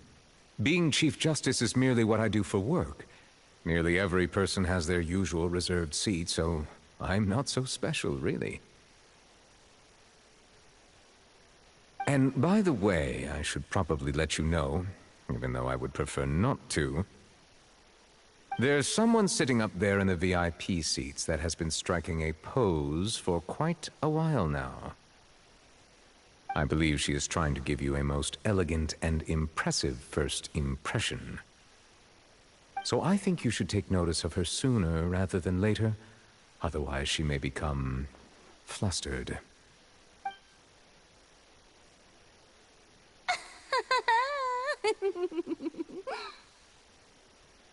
Huh? Oh, it's Farina, the Hydro Archon. Huh. She sure has a smug and satisfied look on her face. Guess she has no idea that you saw right through her act. Very good. That is for the best. No need to pay her any more attention. We may now enjoy the show. Huh? So is this what things are like between the Chief Justice and the Hydro Archon? All right, please wait just a moment longer. I've pretty much finished my preparations, and the performance will start as soon as the audience has made their way to their seats. Yay! The show's finally about to start! Paimon can hardly wait! Paimon's never seen a real live magic show before!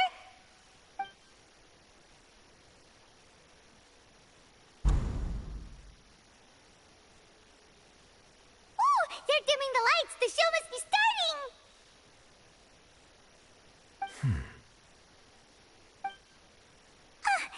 Sorry. Paimon will try to stay quiet. Welcome, one and all, to the Opera Epiclese. I am the star of today's show, Linny. And over here is my sister Lynette, who will be working as my wonderful assistant. Please, let's give her a warm welcome.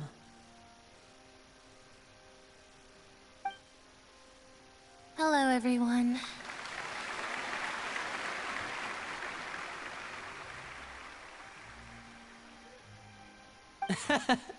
I know she may seem to be a little sleepy right now, but that's just a sign that she's nervous. Whatever. Now, some of you may be thinking, two vision holders who can freely manipulate elemental powers performing magic is not true magic at all. So, I would like to take a moment to assure you that elemental powers will have nothing to do with what you will witness on the stage today.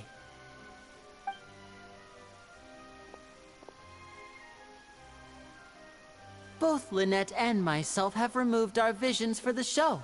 That way, even the gods won't be able to help us. Oh, good point. That's what makes the show real magic. Now, without further ado, let the show begin. Lynette will now exit the stage to make some preparations. I know you might miss her, but don't worry. She'll be coming right back on stage momentarily. Perhaps in an unexpected way. I'm sure she'll be stealing the spotlight soon enough. Oh, and before I forget, there's one more thing I should say. You never know what can happen in the blink of an eye. A magician's greatest skill is making things disappear or appear. The possibilities are endless.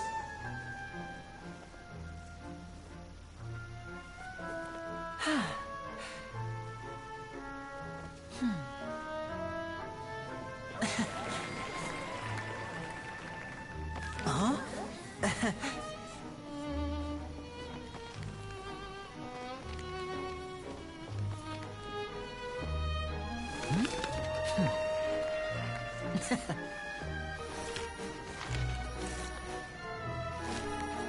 But this isn't what you came for. These little tricks, you've seen them all before. So it's time for something truly extraordinary, don't you think? This one's a little tricky.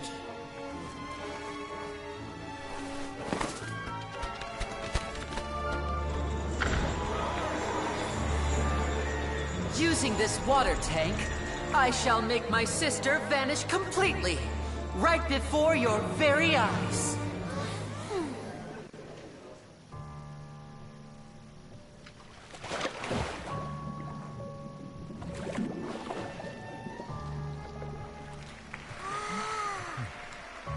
It's actually quite simple. She'll just turn into air bubbles and float right out of the top.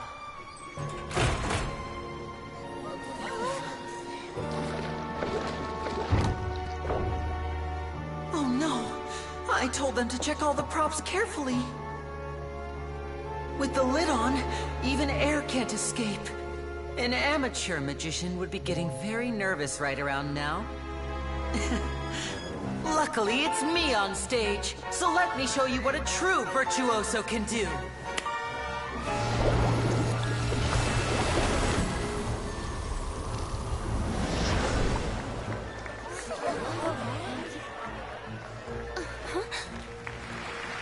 Lynette, are you still there?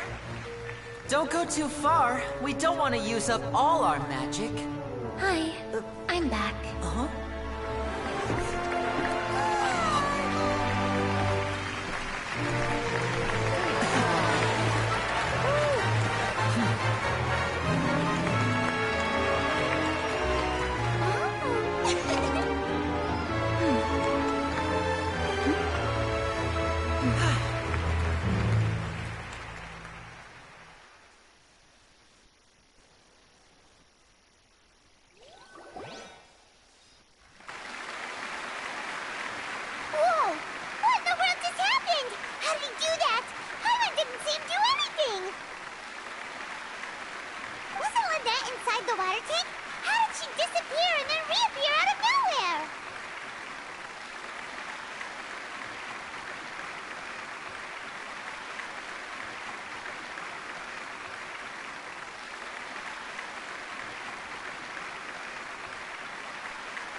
If we could see easily through his tricks, then that would mean that his skills are still lacking.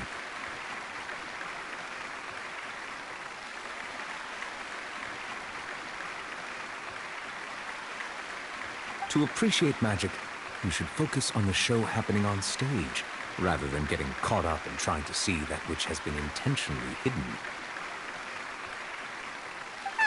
Guess you're right. Paimon couldn't believe her eyes when Lynette reappeared. Amazing! Thank you everyone. I'm glad you enjoyed that performance.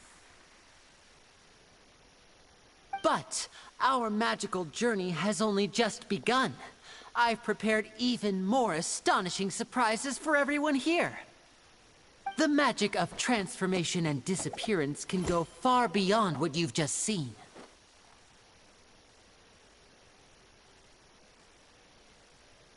I'm sure many of you are thinking that escaping the water tank was impressive enough. But Lynette is still my assistant after all. In which case, I have ample time to make all necessary preparations. So, for my next trick, I will require the participation of one lucky audience member. Please, if my assistants could bring out the magical boxes now. There are 2 boxes, and only 2 boxes. One is here, and one is there in the aisle among the audience. I'm sure many of our clever audience members have already guessed our next magic trick. A swap! Our lucky audience member and I will each enter a magic box. After 1 minute, we will each emerge from the opposite box. Now please, everyone pay very close attention to the box you see here. Don't give me any chance to make a move. Wow! How's he gonna do this? Hey, do you think this is all magic tricks, or does Lenny have actual superpowers? The lucky audience member will be generated by this random number selector. It selects numbers entirely at random. Even I don't know who will be chosen to participate. Now then, let's begin.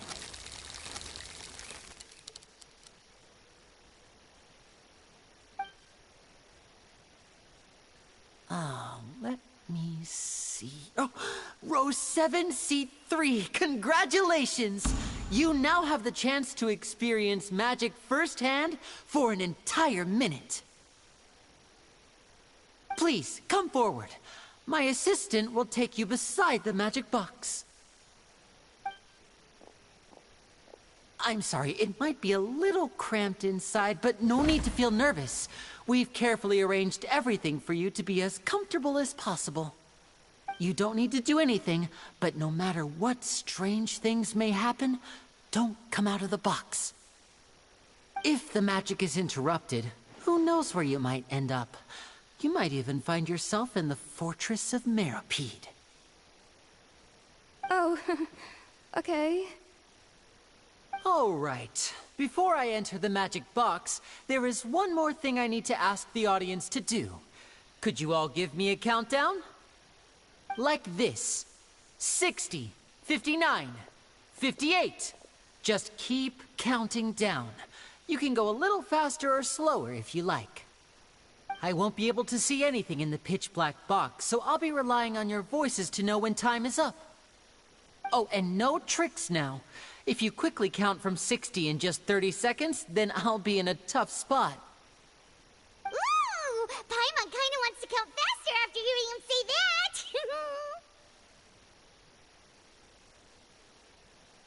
No, that won't do. I can see it in your eyes. You still can't be trusted. Let's practice together. Come on, repeat after me. 60, 59, 58. 60, 59, 58! That's right, perfect. Keep it going. All right, I'll see you all on the other side once you've finished counting. 54, 53, 52? Why aren't you counting, Nervalette? I am counting in my head. I think things are exciting enough in here as it is. Merely a consequence of my identity and personality. Do not worry about me. Just enjoy the show. Oh, all right. You look so serious curious that Paimon thought you might be feeling uncomfortable or something. 40, 39, 38! Mr. Linney, are you all right in there? Is everything ready? Yes, I'm fine. I'm just double-checking the direction of the magic. It would be a disaster if we get sent to the wrong places. For example, midair right above the audience. Even though he's saying that, Lenny doesn't seem nervous at all.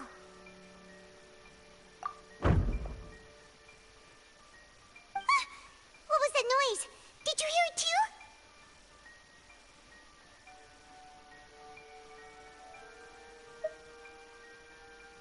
Not sure. Anyway, it doesn't seem like anyone's worried about it. 25! 24! 23! What's wrong, Mr. Linney? I can still hear you moving in there. I seem to have accidentally knocked over a decoration. I'm trying to fix it, but it's pitch black in here. I can't tell left from right. Never mind the decorations. There's no time for that. The show is what's important.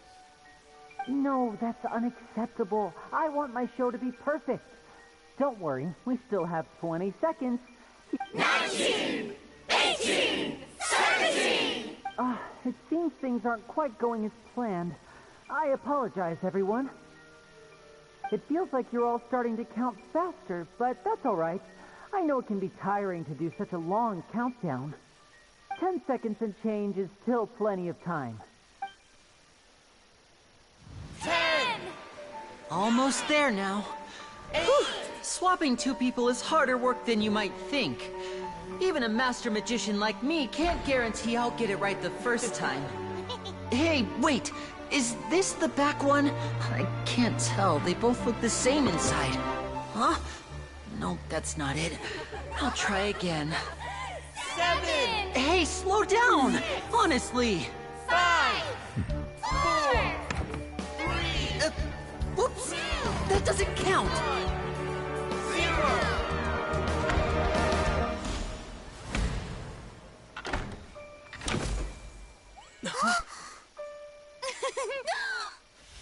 Ta-da!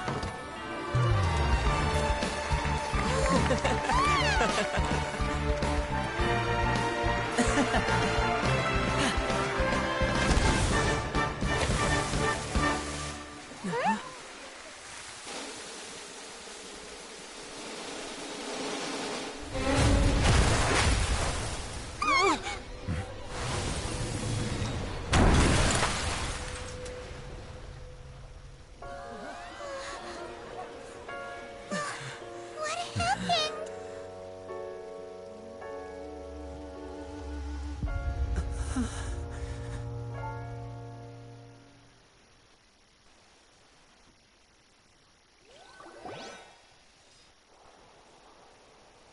Huh? Is this part of the show?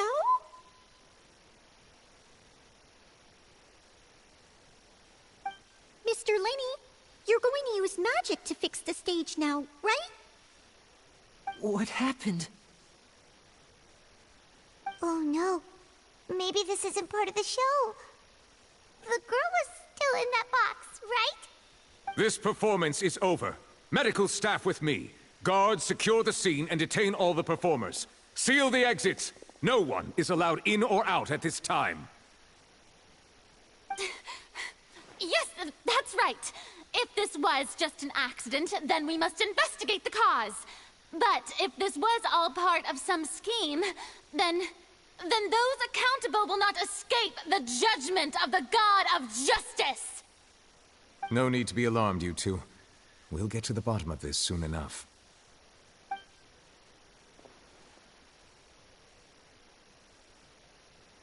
Unfortunately, the person who is in the magic box has been pronounced dead. His name was Cowell, one of the assistants in Linney's magic troupe. Apparently, the fireworks on stage ignited the ropes that were suspending the water tank, which then caused the tank to fall onto the stage. As of now, we are still not sure why we found Cowell in the box, rather than the guest from the audience. And after an initial search of the area, the guards have confirmed that the girl is nowhere to be found. It appears that this incident was not merely some mishap with the performance.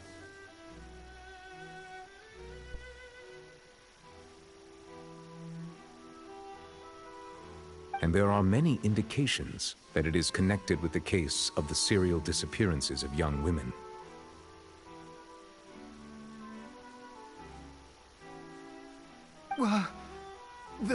The serial disappearances case?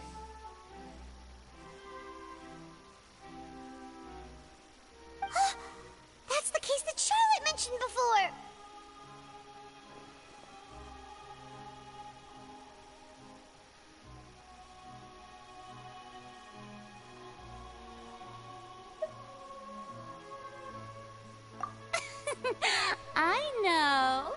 I know the truth. I can see through the whole thing. Really, using such a shallow and obvious mystery as his finale. Did he really underestimate us that badly? I say that our powerful magician, Mr. Linney, is now the prime suspect for the serial disappearances case. Huh? Why me? This whole thing was an accident. Oh, this all occurred during your magic show, did it not? The missing girl disappeared after being chosen, did she not? The deceased is one of your assistants, is he not? Now that I think about it, that whole speech about magicians making things disappear was nothing more than a provocation, a bald-faced challenge.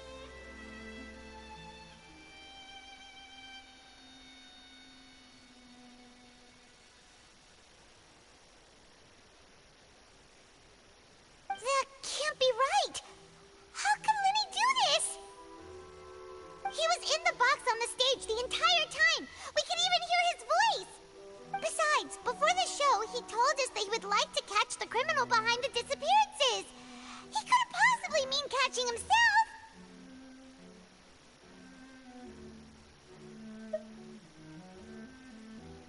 Save discussion for a later time, please. Lady Farina, may I assume that your comments just now constitute an accusation against Mr. Linney and his associates, and that you are pressing charges? Huh? I just think that he... Well, I think it might be a little early to talk about formally pressing charges. But what Lady Farina said just now makes perfect sense.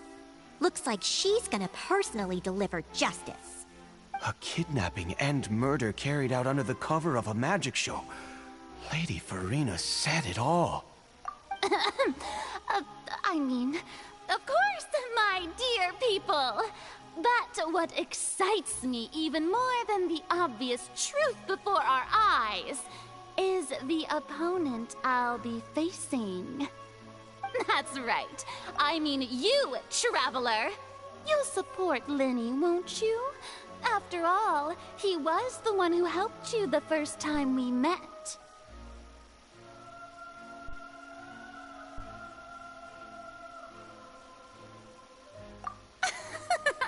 Then there's no problem at all. You know, the Traveler and I already had a duel the first time we met. But with Linney's help, our little duel ended in a draw. But draws really are the most boring possible outcome. So, no more draws. Between the two of us, there must be a clear winner and loser. And what better place to hold such a riveting showdown and decide the true victor than here, on the grandest of stages, the Opera Epiclese. Huh? It wasn't a draw. She obviously lost last time. I understand. Charges have now been pressed, and as such, a trial is in order. Well, Traveler, seems Lady Farina has set you in her sights. But putting her dramatic rhetoric aside for a moment, I would like to ask you, are you willing to act as Mr. Linney's attorney and defend him in this case? Very well. The trial will be held a day from now in the Opera House. Both sides may investigate the scene to build their cases and search for the truth. Linny and his troop are all potential suspects and shall remain within the Opera House. The audience may begin to leave in an orderly fashion once they have been cleared by the guards. A day isn't that long. Let's see what kind of case this big-shot outlander can build in such a short amount of time. I'm really quite looking forward to hearing it.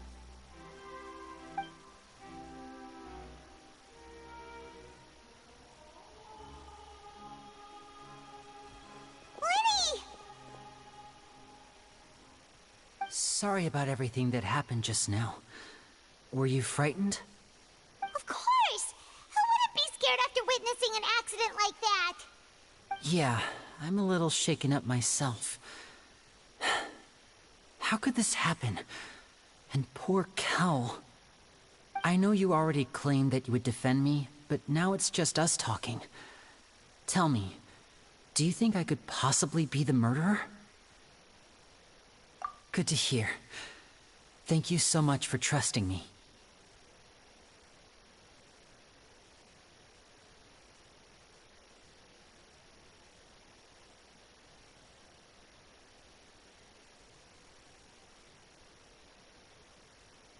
I'm sure everyone sees me as the biggest suspect at this point. But, if you ask me, the whole thing is mysteries layered upon mysteries, such that all that's left is confusion.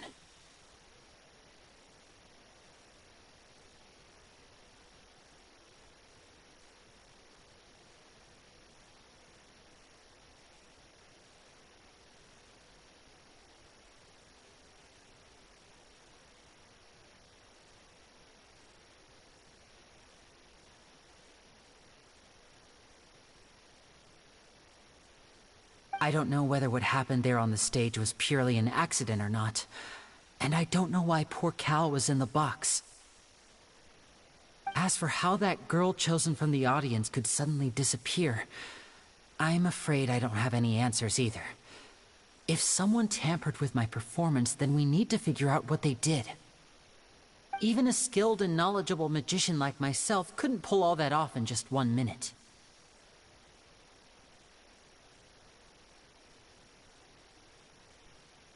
Which is precisely why we need to investigate! As this book says, the impossible could not have happened. Whatever happened must have been that which is possible. Paimon bought them when we were reading at the bookshop in the city earlier. Pretty cool, huh? Don't worry, Paimon used her own savings to buy them. It wasn't from our travel funds. I think they look cute on you, Paimon. You have good taste, Lynette. That's the right attitude. Feeling depressed isn't going to help me now. I need to get back to my normal self. But with the guards watching our every move, it's going to be especially difficult for Lynette and I to prove our own innocence. Good thing you agreed to be our attorneys. Thanks for that. We'll be counting on you. Yes, thank you so much. Yeah, just leave it to us. Oh, since we're going to start investigating, Paimon has a question first. Where did Lynette go during the performance? Oh, well, I'm afraid that would involve some of our essential trade secrets as magicians.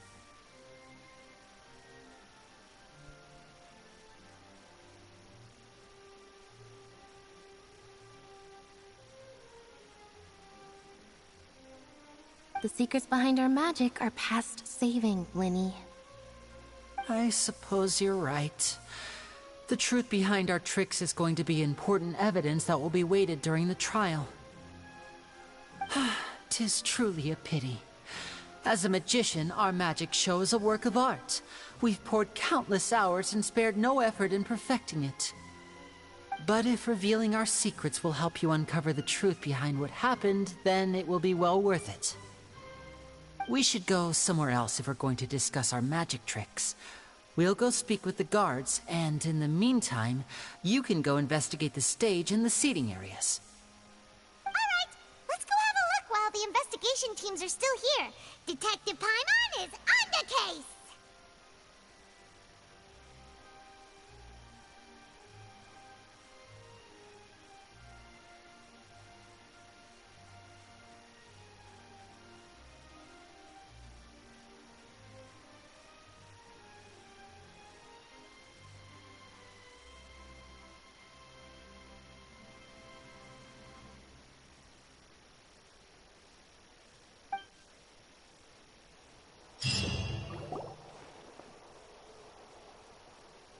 Hello, officer. How's the investigation going?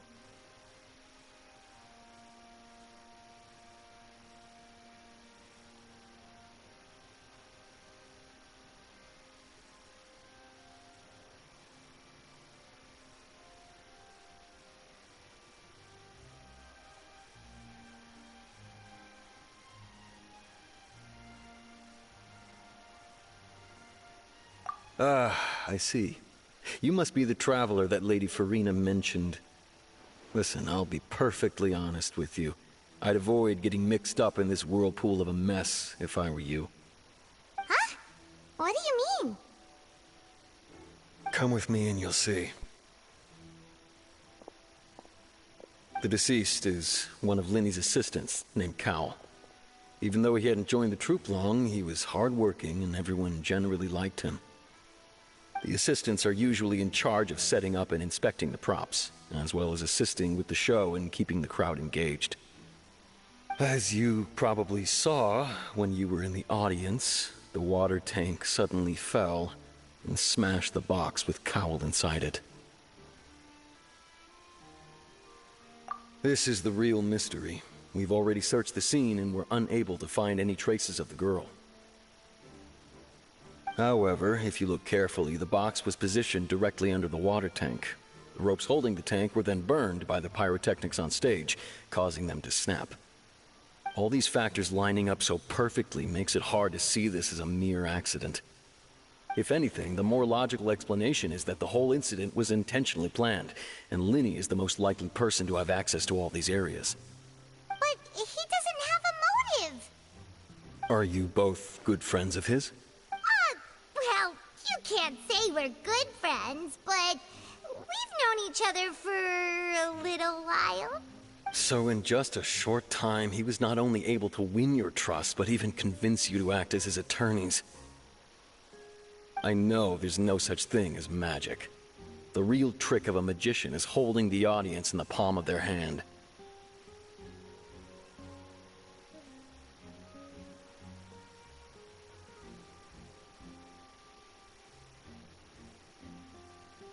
I've seen a lot of cases, and I can tell you that people are the least reliable kind of evidence.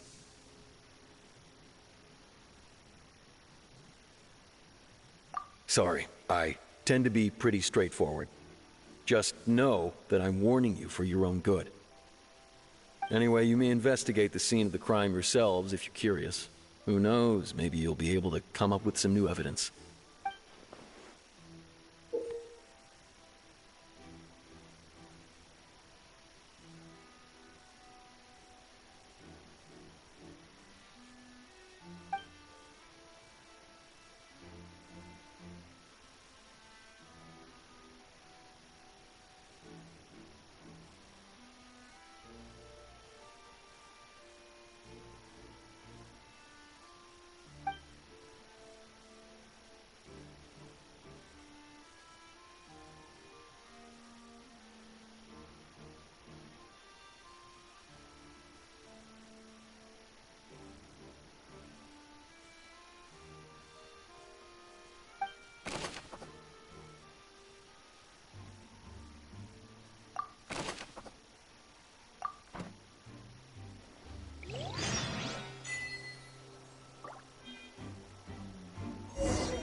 So this is the rope that broke and caused the water tank to fall. The rope looks pretty durable. How can it be burned through so quickly by fireworks?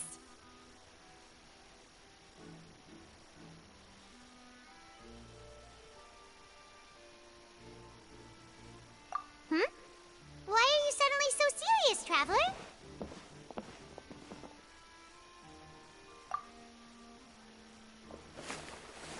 Whoa. Look! This bit is made from different material!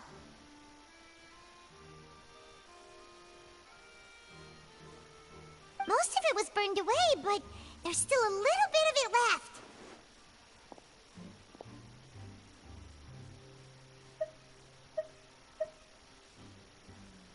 Huh. So if a rope meant to hold something was made with that kind of material in it, then that means... Wait! Why don't you write all this down? Let's take notes!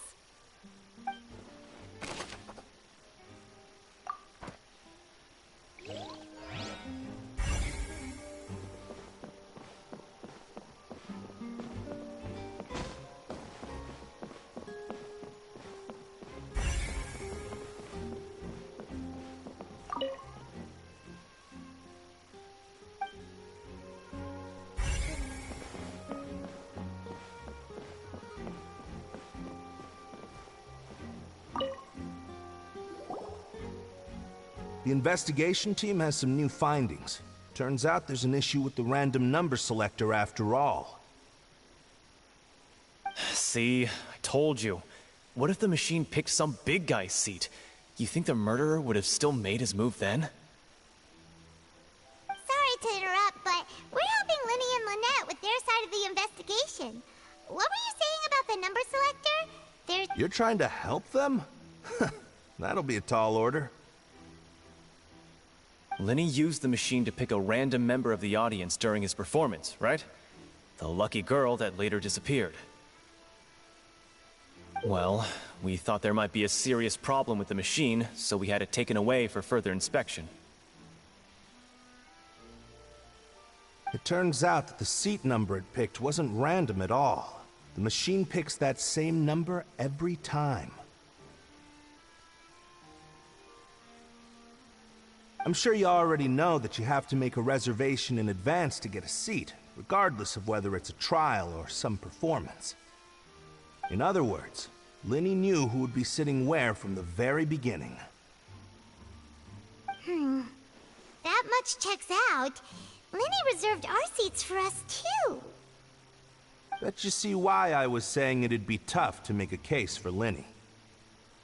Even though it's bad for Linny's case, Paimon had better write it down.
I see that you're investigating the area. Well, it just so happens that I'm interested too. If you find any new and interesting leads, be sure to share them with me, all right? We don't have too many thoughts yet.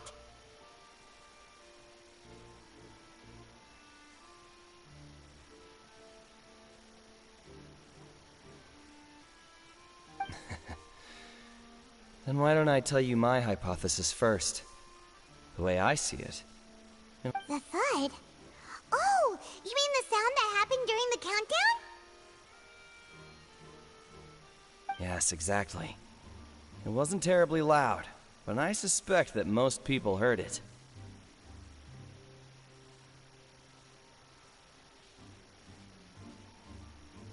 It's just that everyone was awaiting the results of Linny's trick with bated breath, so no one paid it much mind. But now that the incident has happened, the thud has become an important clue. That makes sense. So, what do you make of it? I'm of the opinion that it may have been the sound of Linny's accomplice. Lynette, perhaps. Jumping atop the water tank, or something like that. And when the pyrotechnics went off, she cut the rope, sending the water tank crashing down. But wasn't the noise we heard too loud for that? Perhaps the balance wasn't right, leading to a particularly rough landing.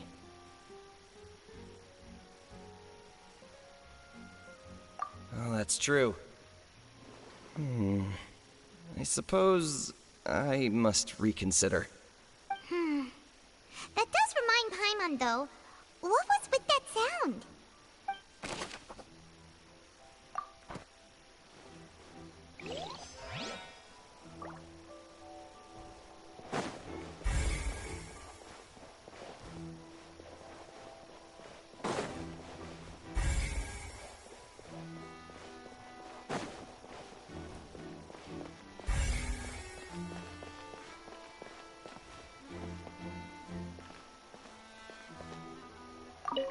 Linny's still talking to the guards. It seems he'll have a lot of explaining to do. I think someone will be assigned to monitor us later, but that's alright.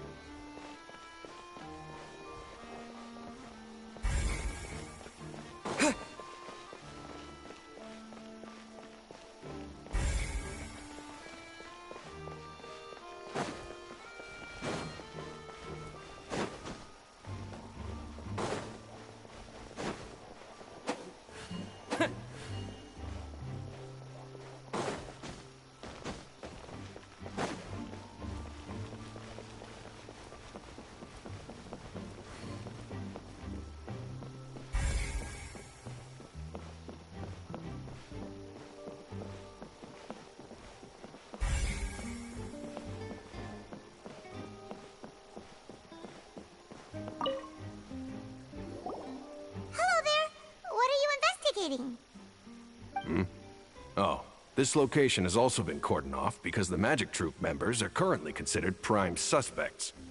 The investigation team is still collecting evidence. The seats were all booked in advance, so we were able to deduce the missing woman's identity by checking the guest list.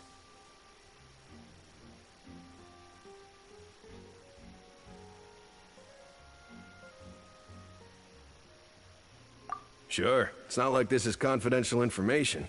We will publish it later anyway when we petition the public to help us find the missing person.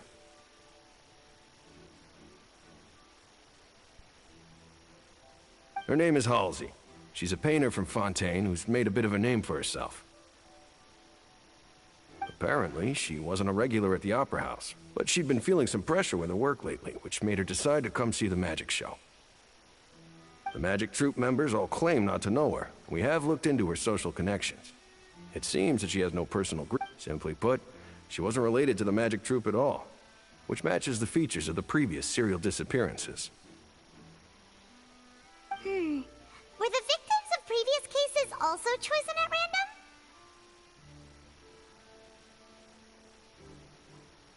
That's how it seems to us, in any case. Apart from the fact that they were all young women of around the same age range, there really weren't any other connections between them.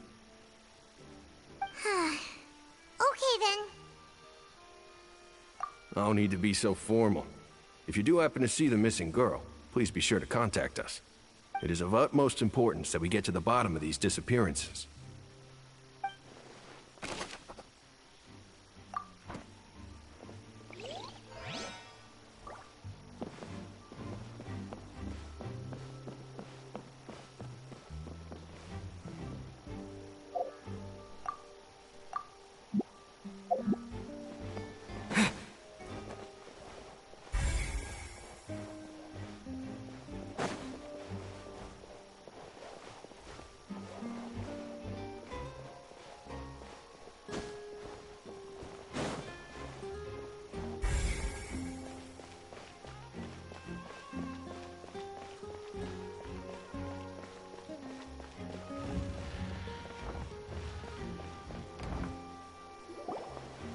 Hey, you! Yes, both of you! Over here! I've been keeping an eye on you for a while now. Huh? You mean us? That's right. If I'm not mistaken, you're also among those who wish to cut down the thorns and pursue the truth. No? And by the looks of it, you're not from Fontain. Well, you're right on the more about that one, but who are you?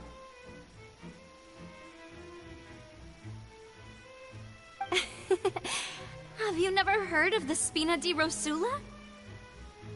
From mediating disputes and providing protection to solving conundrums, you name it, Spina di Rosula does it.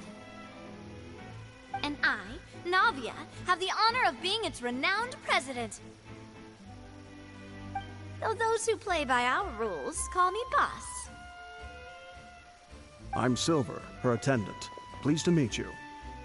And I'm Melus. Demoiselle's various daily needs and affairs are under my purview. Huh? Boss? Demoiselle? What gives with the names? Well, I am the second generation president. Melus and the others are still used to my previous title. My apologies, Demoiselle. Should you prefer, boss, I will endeavor to use that instead. No, no need. You don't have to call me boss. Just Navia is fine. Okay, if you say so. Not that we're members of Spina di Rosula anyway. All merely trifling details. Never mind. Now, back to the situation at hand. That's right. I've always kept an eye on the serial disappearance cases. My interest stems from a matter back from my father's time. Judging from the look of things, I find Lyney an unlikely mastermind.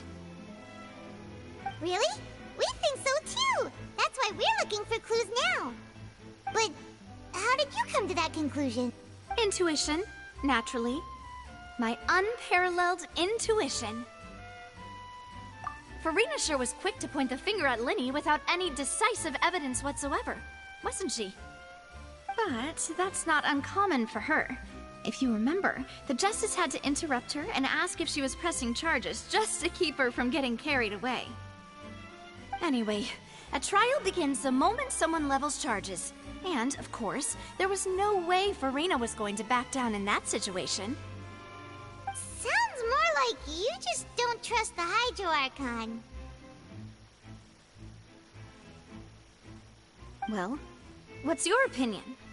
I must admit that she can be interesting at times, but liking her doesn't mean that I'll blindly agree with her. All right, I've answered your question. Now, it's time you answer mine. Wait a minute, did that answer count?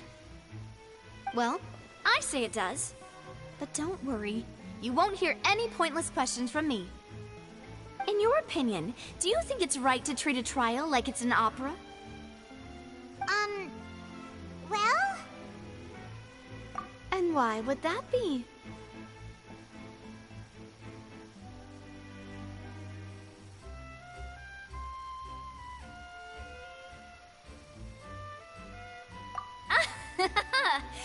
See, Silver and Melus? I told you they'd be different. Most astute of you, Demoiselle. I, too, think that the Traveler's response was most excellent. No matter how wonderful the script or how fervent the audience's expectations may be, the trials that go on stage here must be based in fact. And if that can be done, boss, then... All right, that's quite enough, Maloose. Anyway, I like your answer. You passed with flying colors. Now, I need to make some preparations, following which our joint investigation shall commence. Wait! Since when did we become assistants? Hmm? Oh, well, I can be the assistant. Sure. Or your companion, if you like. I'm really not that fussy. That's more like it. Far be it from me to brag, but I believe that Demoiselle's intuition will be instrumental in uncovering the truth.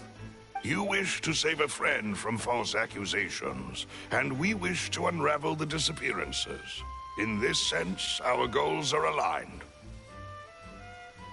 You have a point. Huh. You're quite the talker, aren't you, mister? And what about you over there? What do you think? You seem like you've got something on your mind. I have nothing to add.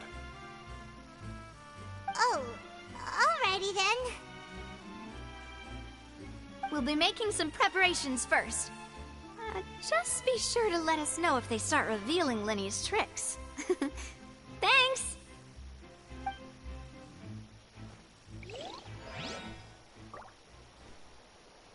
Whoever the murderer, why would it be him? Gosh, we all heard that noise, didn't we?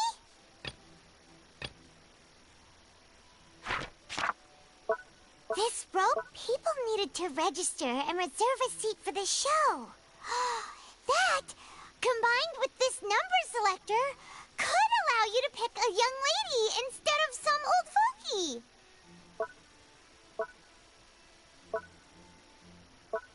This rope was obviously tampered.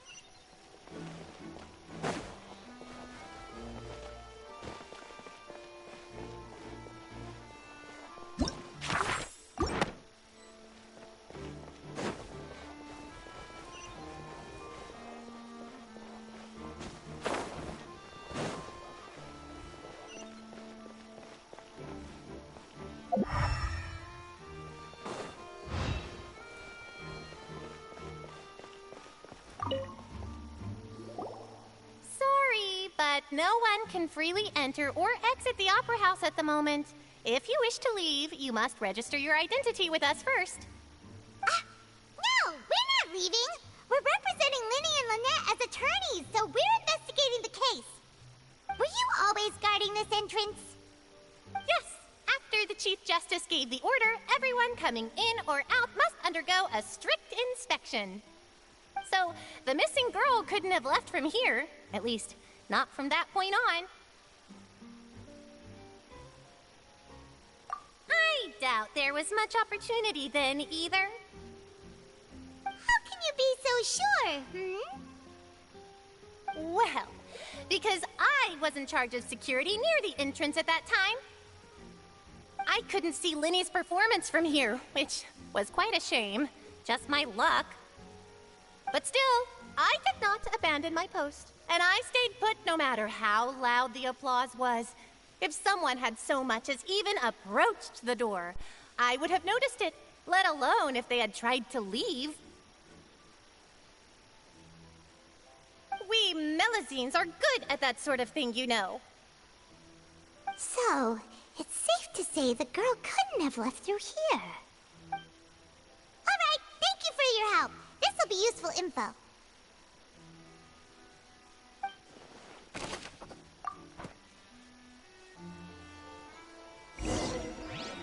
We checked everything of note here at the performance venue. Paimon wonders how Linny's discussion with the guards is going. Let's go see, shall we? Ooh, things are getting interesting. Understood. Then I will be going with you. Just so you're aware, I will be monitoring your actions and making notes as necessary. Very good. Thanks for being so agreeable. I'd pull a rose out of my hat as a gift for you if I could. You may spare the pleasantries. I'm just doing my job. You've arrived. Who's this? Me? I'm Spina di Rosula's guardian angel. If you've got a problem, I've got the firepower. Sorry, I got a little carried away there. Call me Navia. I'm a partner of theirs, and we'll be helping investigate this whole situation. And these are my companions. Would you mind if they join as well? Fine by me.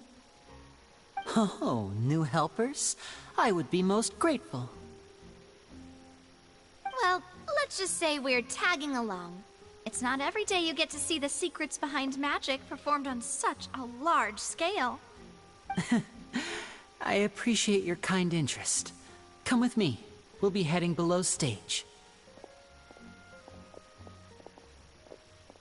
Huh? Below stage? Yes, a world of secrets is hidden beneath this magic box, prepared specifically for this switcheroo trick. But before I reveal everything, you should have a look first. Notice anything strange here?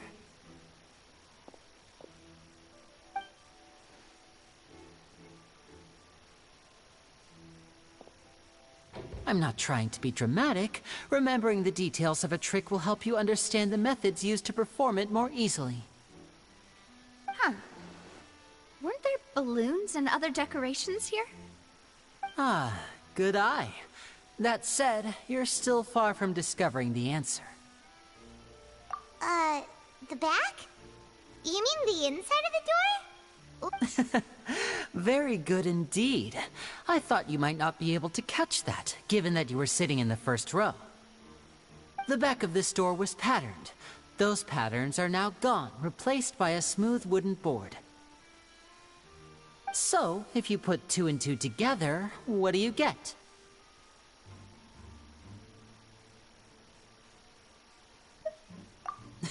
Exactly. All right, let's go.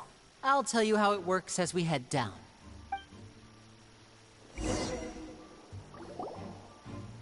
Oh, so there was a passageway under the magic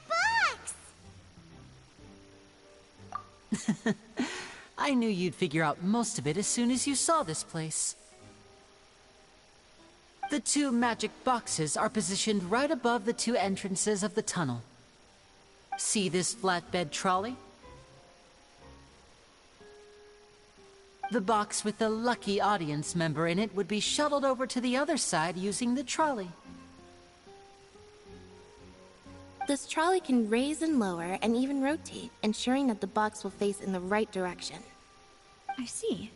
So that's the purpose of the box inside another box. Precisely. The inner box would descend after the audience member was put inside and be moved along the trolley, all while the outer box would remain on stage as if nothing had ever changed. So that's how you did it! Once the box was lowered, the trolley would store some energy through this device here, with which it would complete the rest of the steps. The audience member would only be able to feel some slight movements in the dark, and by the time she walked out, she would already be back on stage. Right! You were talking that whole time, and you even came out for a moment near the end! Ah, yes. A phonograph operated by Lynette was used to achieve that effect. My assistant and I had already scripted our conversation beforehand. When the countdown began, I had already gone to the opposite box via a tunnel using that ladder. And what about Lynette? Where was she? I was in the mezzanine space in the back of the box. Oh, interesting! That's how we were able to coordinate Linny's lines with the assistant. And, by the way, I was the one who walked out of the box at the end. I mean, we are twins. All it takes is a change of clothes and no one can tell who's who. And that's my favorite part of this trick. Only Lynette and I can perform it. So that's how it all worked! Wow! Every detail you revealed was more amazing than the last!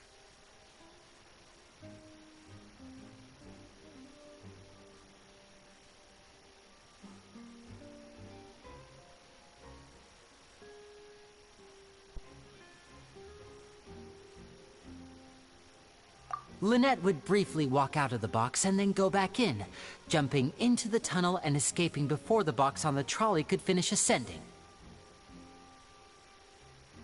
And then I walk out of the other box in the audience area, and the trick would be complete.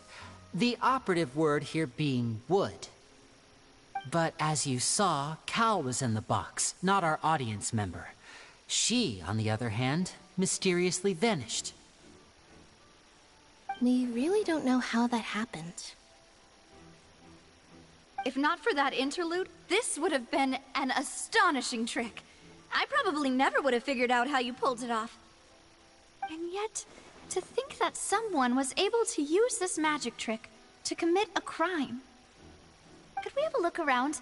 I think we can come up with some more leads.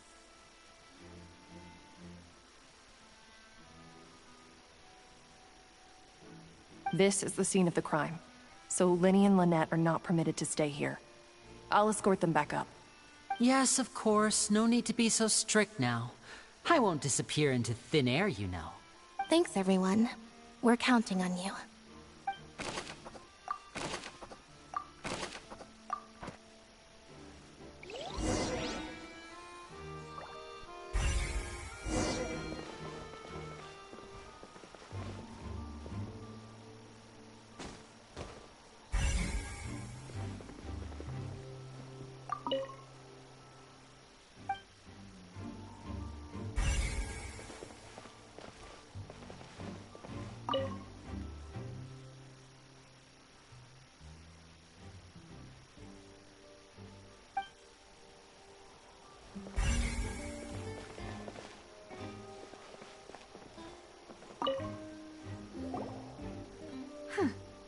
What's this? Looks like a hook tied to the end of a rope. Huh? There's all kinds of odds and ends here. Perhaps it was a prop for a different trick. But why would it have been left here? Whatever it is, let's make a note of it first.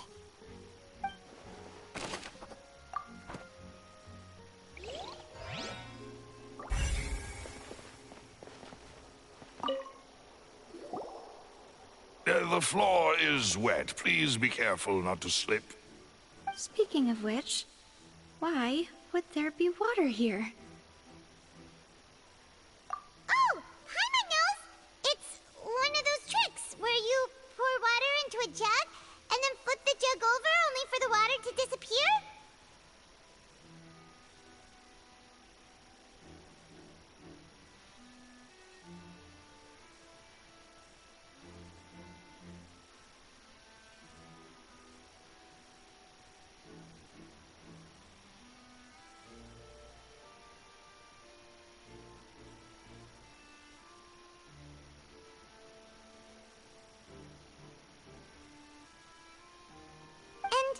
Here's a broken vase! Huh. Did the trolley knock it down while moving? That can't be. The trolley moves along tracks from start to finish. It couldn't have hit the vase at this distance. Let's note this down too and...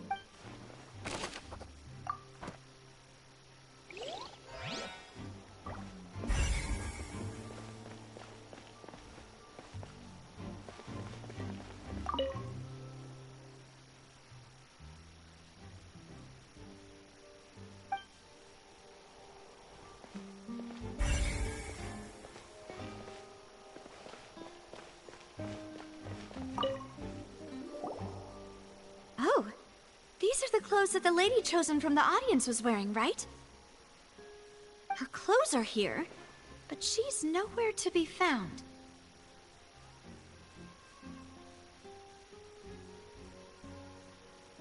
Right. And do you really need to do that if you're kidnapping them? Ugh, this is so confusing. Paimon doesn't want to be a detective anymore.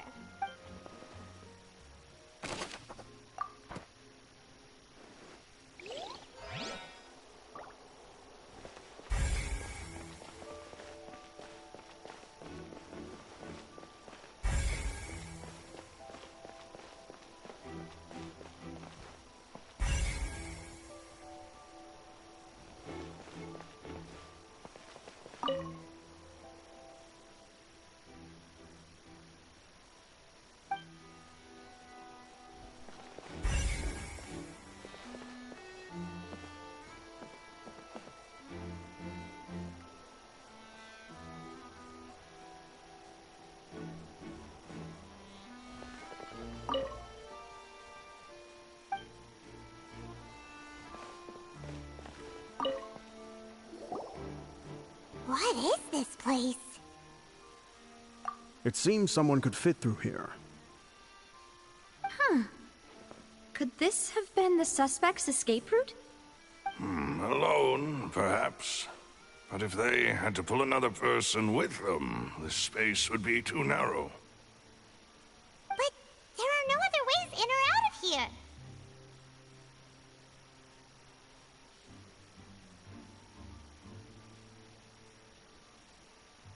Oh, you're right! Let Paimon write that down.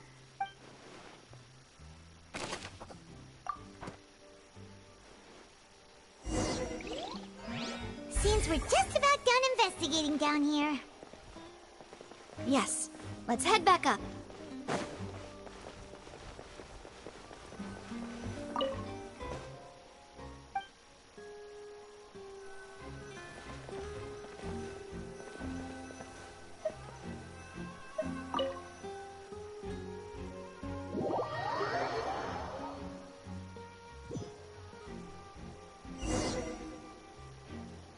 Well, we've ascertained the state of the crime scene. Let's find a place to sort out our findings once Malus returns. It seems to me that there are several things that don't add up here. Apologies for the wait, demoiselle. So, what did the guards say? Did the criminal escape through the vent? They believe the odds of that are very low, since the vent leads to the Opera House's basement. The guards have checked the area carefully. No one left through the basement during the performance or after the incident, and no one was found hiding there.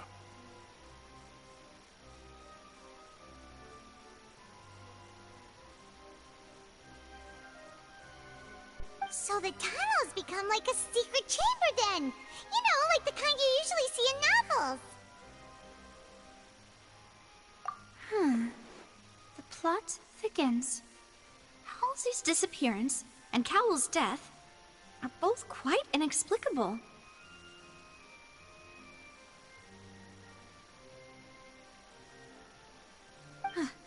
No wonder Farina was so confident in her accusation. All the current evidence points toward Linny and Lynette.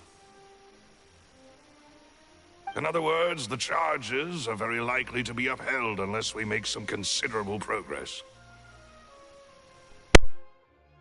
Charges and then trial. So if the charges are upheld, they'll announce a sentence? That's right. This is how a trial goes in the Opera House. During the proceedings, the Chief Justice and the Oratrice will hear statements from both sides. That's right. This is how indemnitium is produced. The statements from both sides, the defenses from attorneys, witness testimonies, and even the audience's emotions will all be projected on the Oratrice. To put it simply, it's as if the Oratrice has its own will, and is a judge in its own right.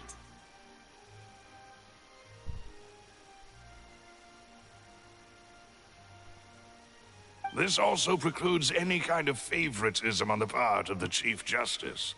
Not that this has ever happened anyway. Once both sides have finished speaking, the Chief Justice will make his final decision. This, too, will be used by the Oratrice as a reference. Then, finally, the Oratrice will be consulted by officials. The result it returns is the will of justice itself. Huh? So that machine is the one that actually decides? Paimon thought Neverlet called the shots. In practice, there is very little difference. Both have always come to the same judgment, which is why people have great faith in the Chief Justice. Ah, yes, the guards also asked me to convey that none of us will be allowed to leave this place before the trial. Huh? Why? Because we've chosen to act as the twins' proxies. That makes us persons related to the case. They're concerned that we might be colluding with outside parties, or that we might find outside help to disrupt the case. And even if that were not so, it could prove problematic if we happen to spread key information about the case ahead of time. I'm ready to break out at any time. Whoa, whoa! There's no need for that! Paimon thinks they have a point. That said, are they providing food? Of course. I just hope you don't mind the lack of options. I'm afraid that catering to all tastes is not in the cards, nor is any guarantee of balanced nutrition.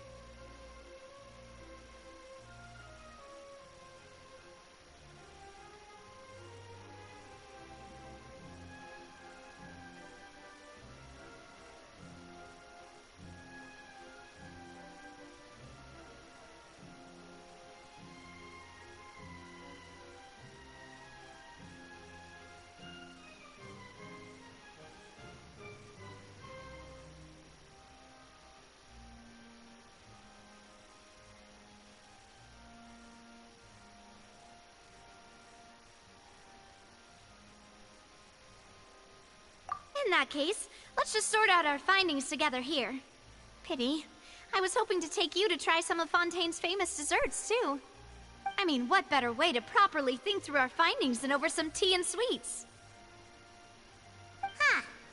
Breaking out suddenly doesn't seem like such a bad idea after all.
Just kidding! Paimon will still do her best, even if there are no snacks. Hmm? What do you mean, no snacks? Huh? Here? But how? Understood, Demoiselle. Everyone, please come with me.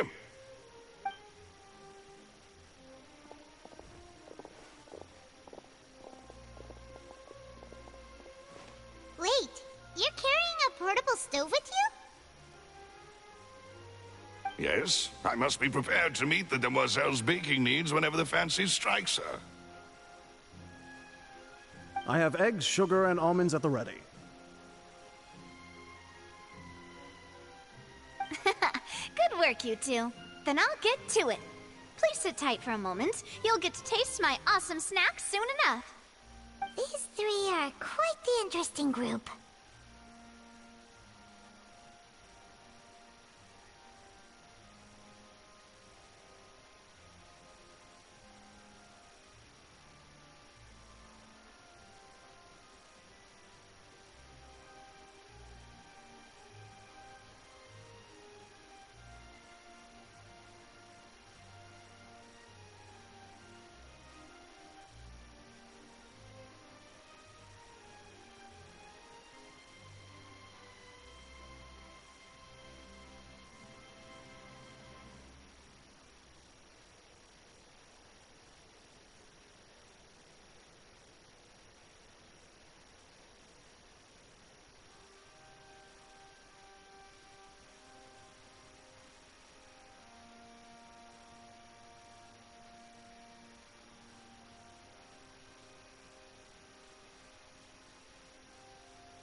I was applauding. And I was giving encouraging smiles. Paimon was just thinking, aren't you worried about getting your fancy dress dirty, beating egg whites and baking like this? Well, I don't think it's carved in stone anywhere that fancy ladies can only read books, sip tea, ride horses, and play the piano. I just really enjoy making snacks. Don't underestimate beating egg whites, by the way. It's a real arm workout. You also need to beat them to just the right consistency, or your macarons will crack. Anyway, give these a try, fresh out of the oven. There's 3 for each of us. Only 3?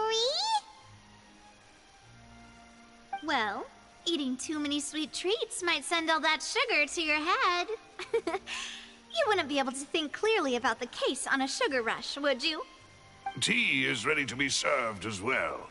This is Demoiselle's favorite, strong black tea with a floral fragrance that clears the mind and lifts the spirit. No need for concern. I'm merely doing as I should.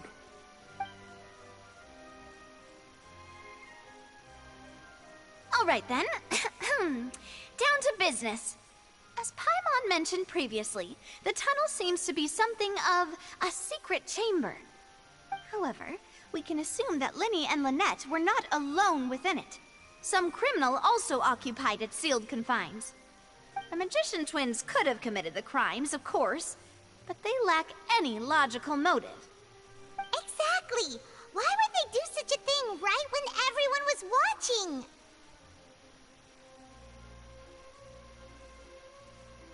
The flower vase and the thud we heard during the performance could indicate some altercation between Halsey and the criminal in the tunnel, resulting in the shattering of the vase, the discarding of her clothes, and her abduction.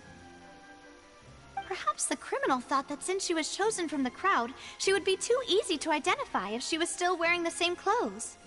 Paimon thinks that makes sense, but the real trouble is...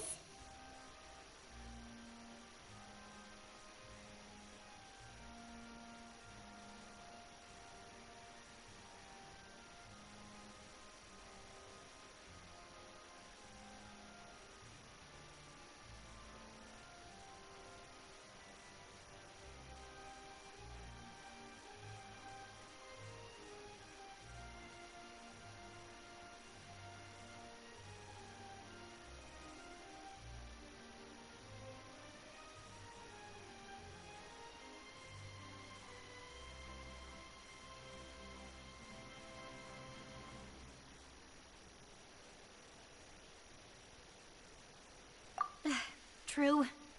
None of the clues we found thus far support the existence of this third person. But the only people left to consider are both technically victims, whether it's the missing girl, Halsey, or poor Cowell. Huh. Could Halsey have secretly made modifications to the magic props in order to murder Cowell before making her escape? That's right. And even if she had tampered with the setup, she would need to understand the entire trick to pull it off. Nor does she have any motive.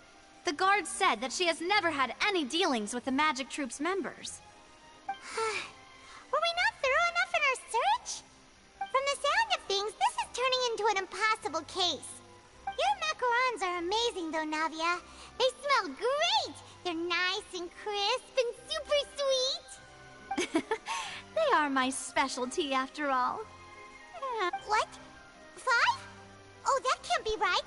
Paimon only counted 3, honest! Please don't worry about it. At my age, a few less sweets might actually be a good thing. No. Being greedy is one thing, but Paimon knows how to count. Besides, Paimon knows that if she ate too many, then others wouldn't have enough.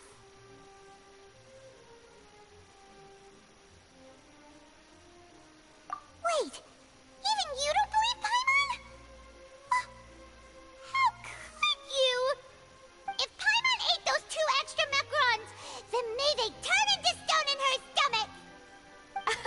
All right, we get it.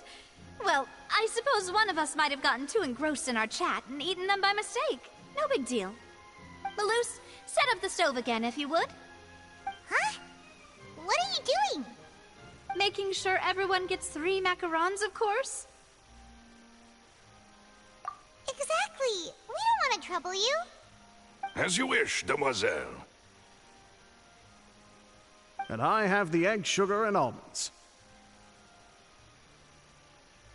Well, this really is your hobby, huh?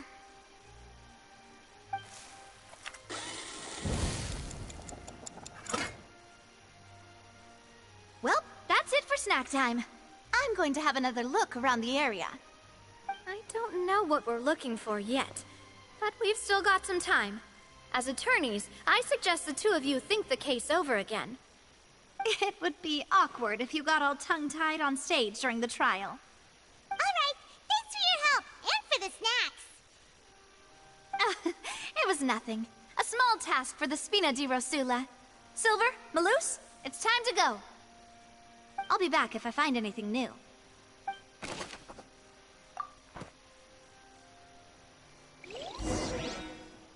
All right, it's time to put our heads together. We've got to get our defense ready for the trial. Oh, it's probably gonna be a long and difficult case. There's no point in worrying about that now. We just need to prepare. Here, take Paimon's notes. They should help you review the situation.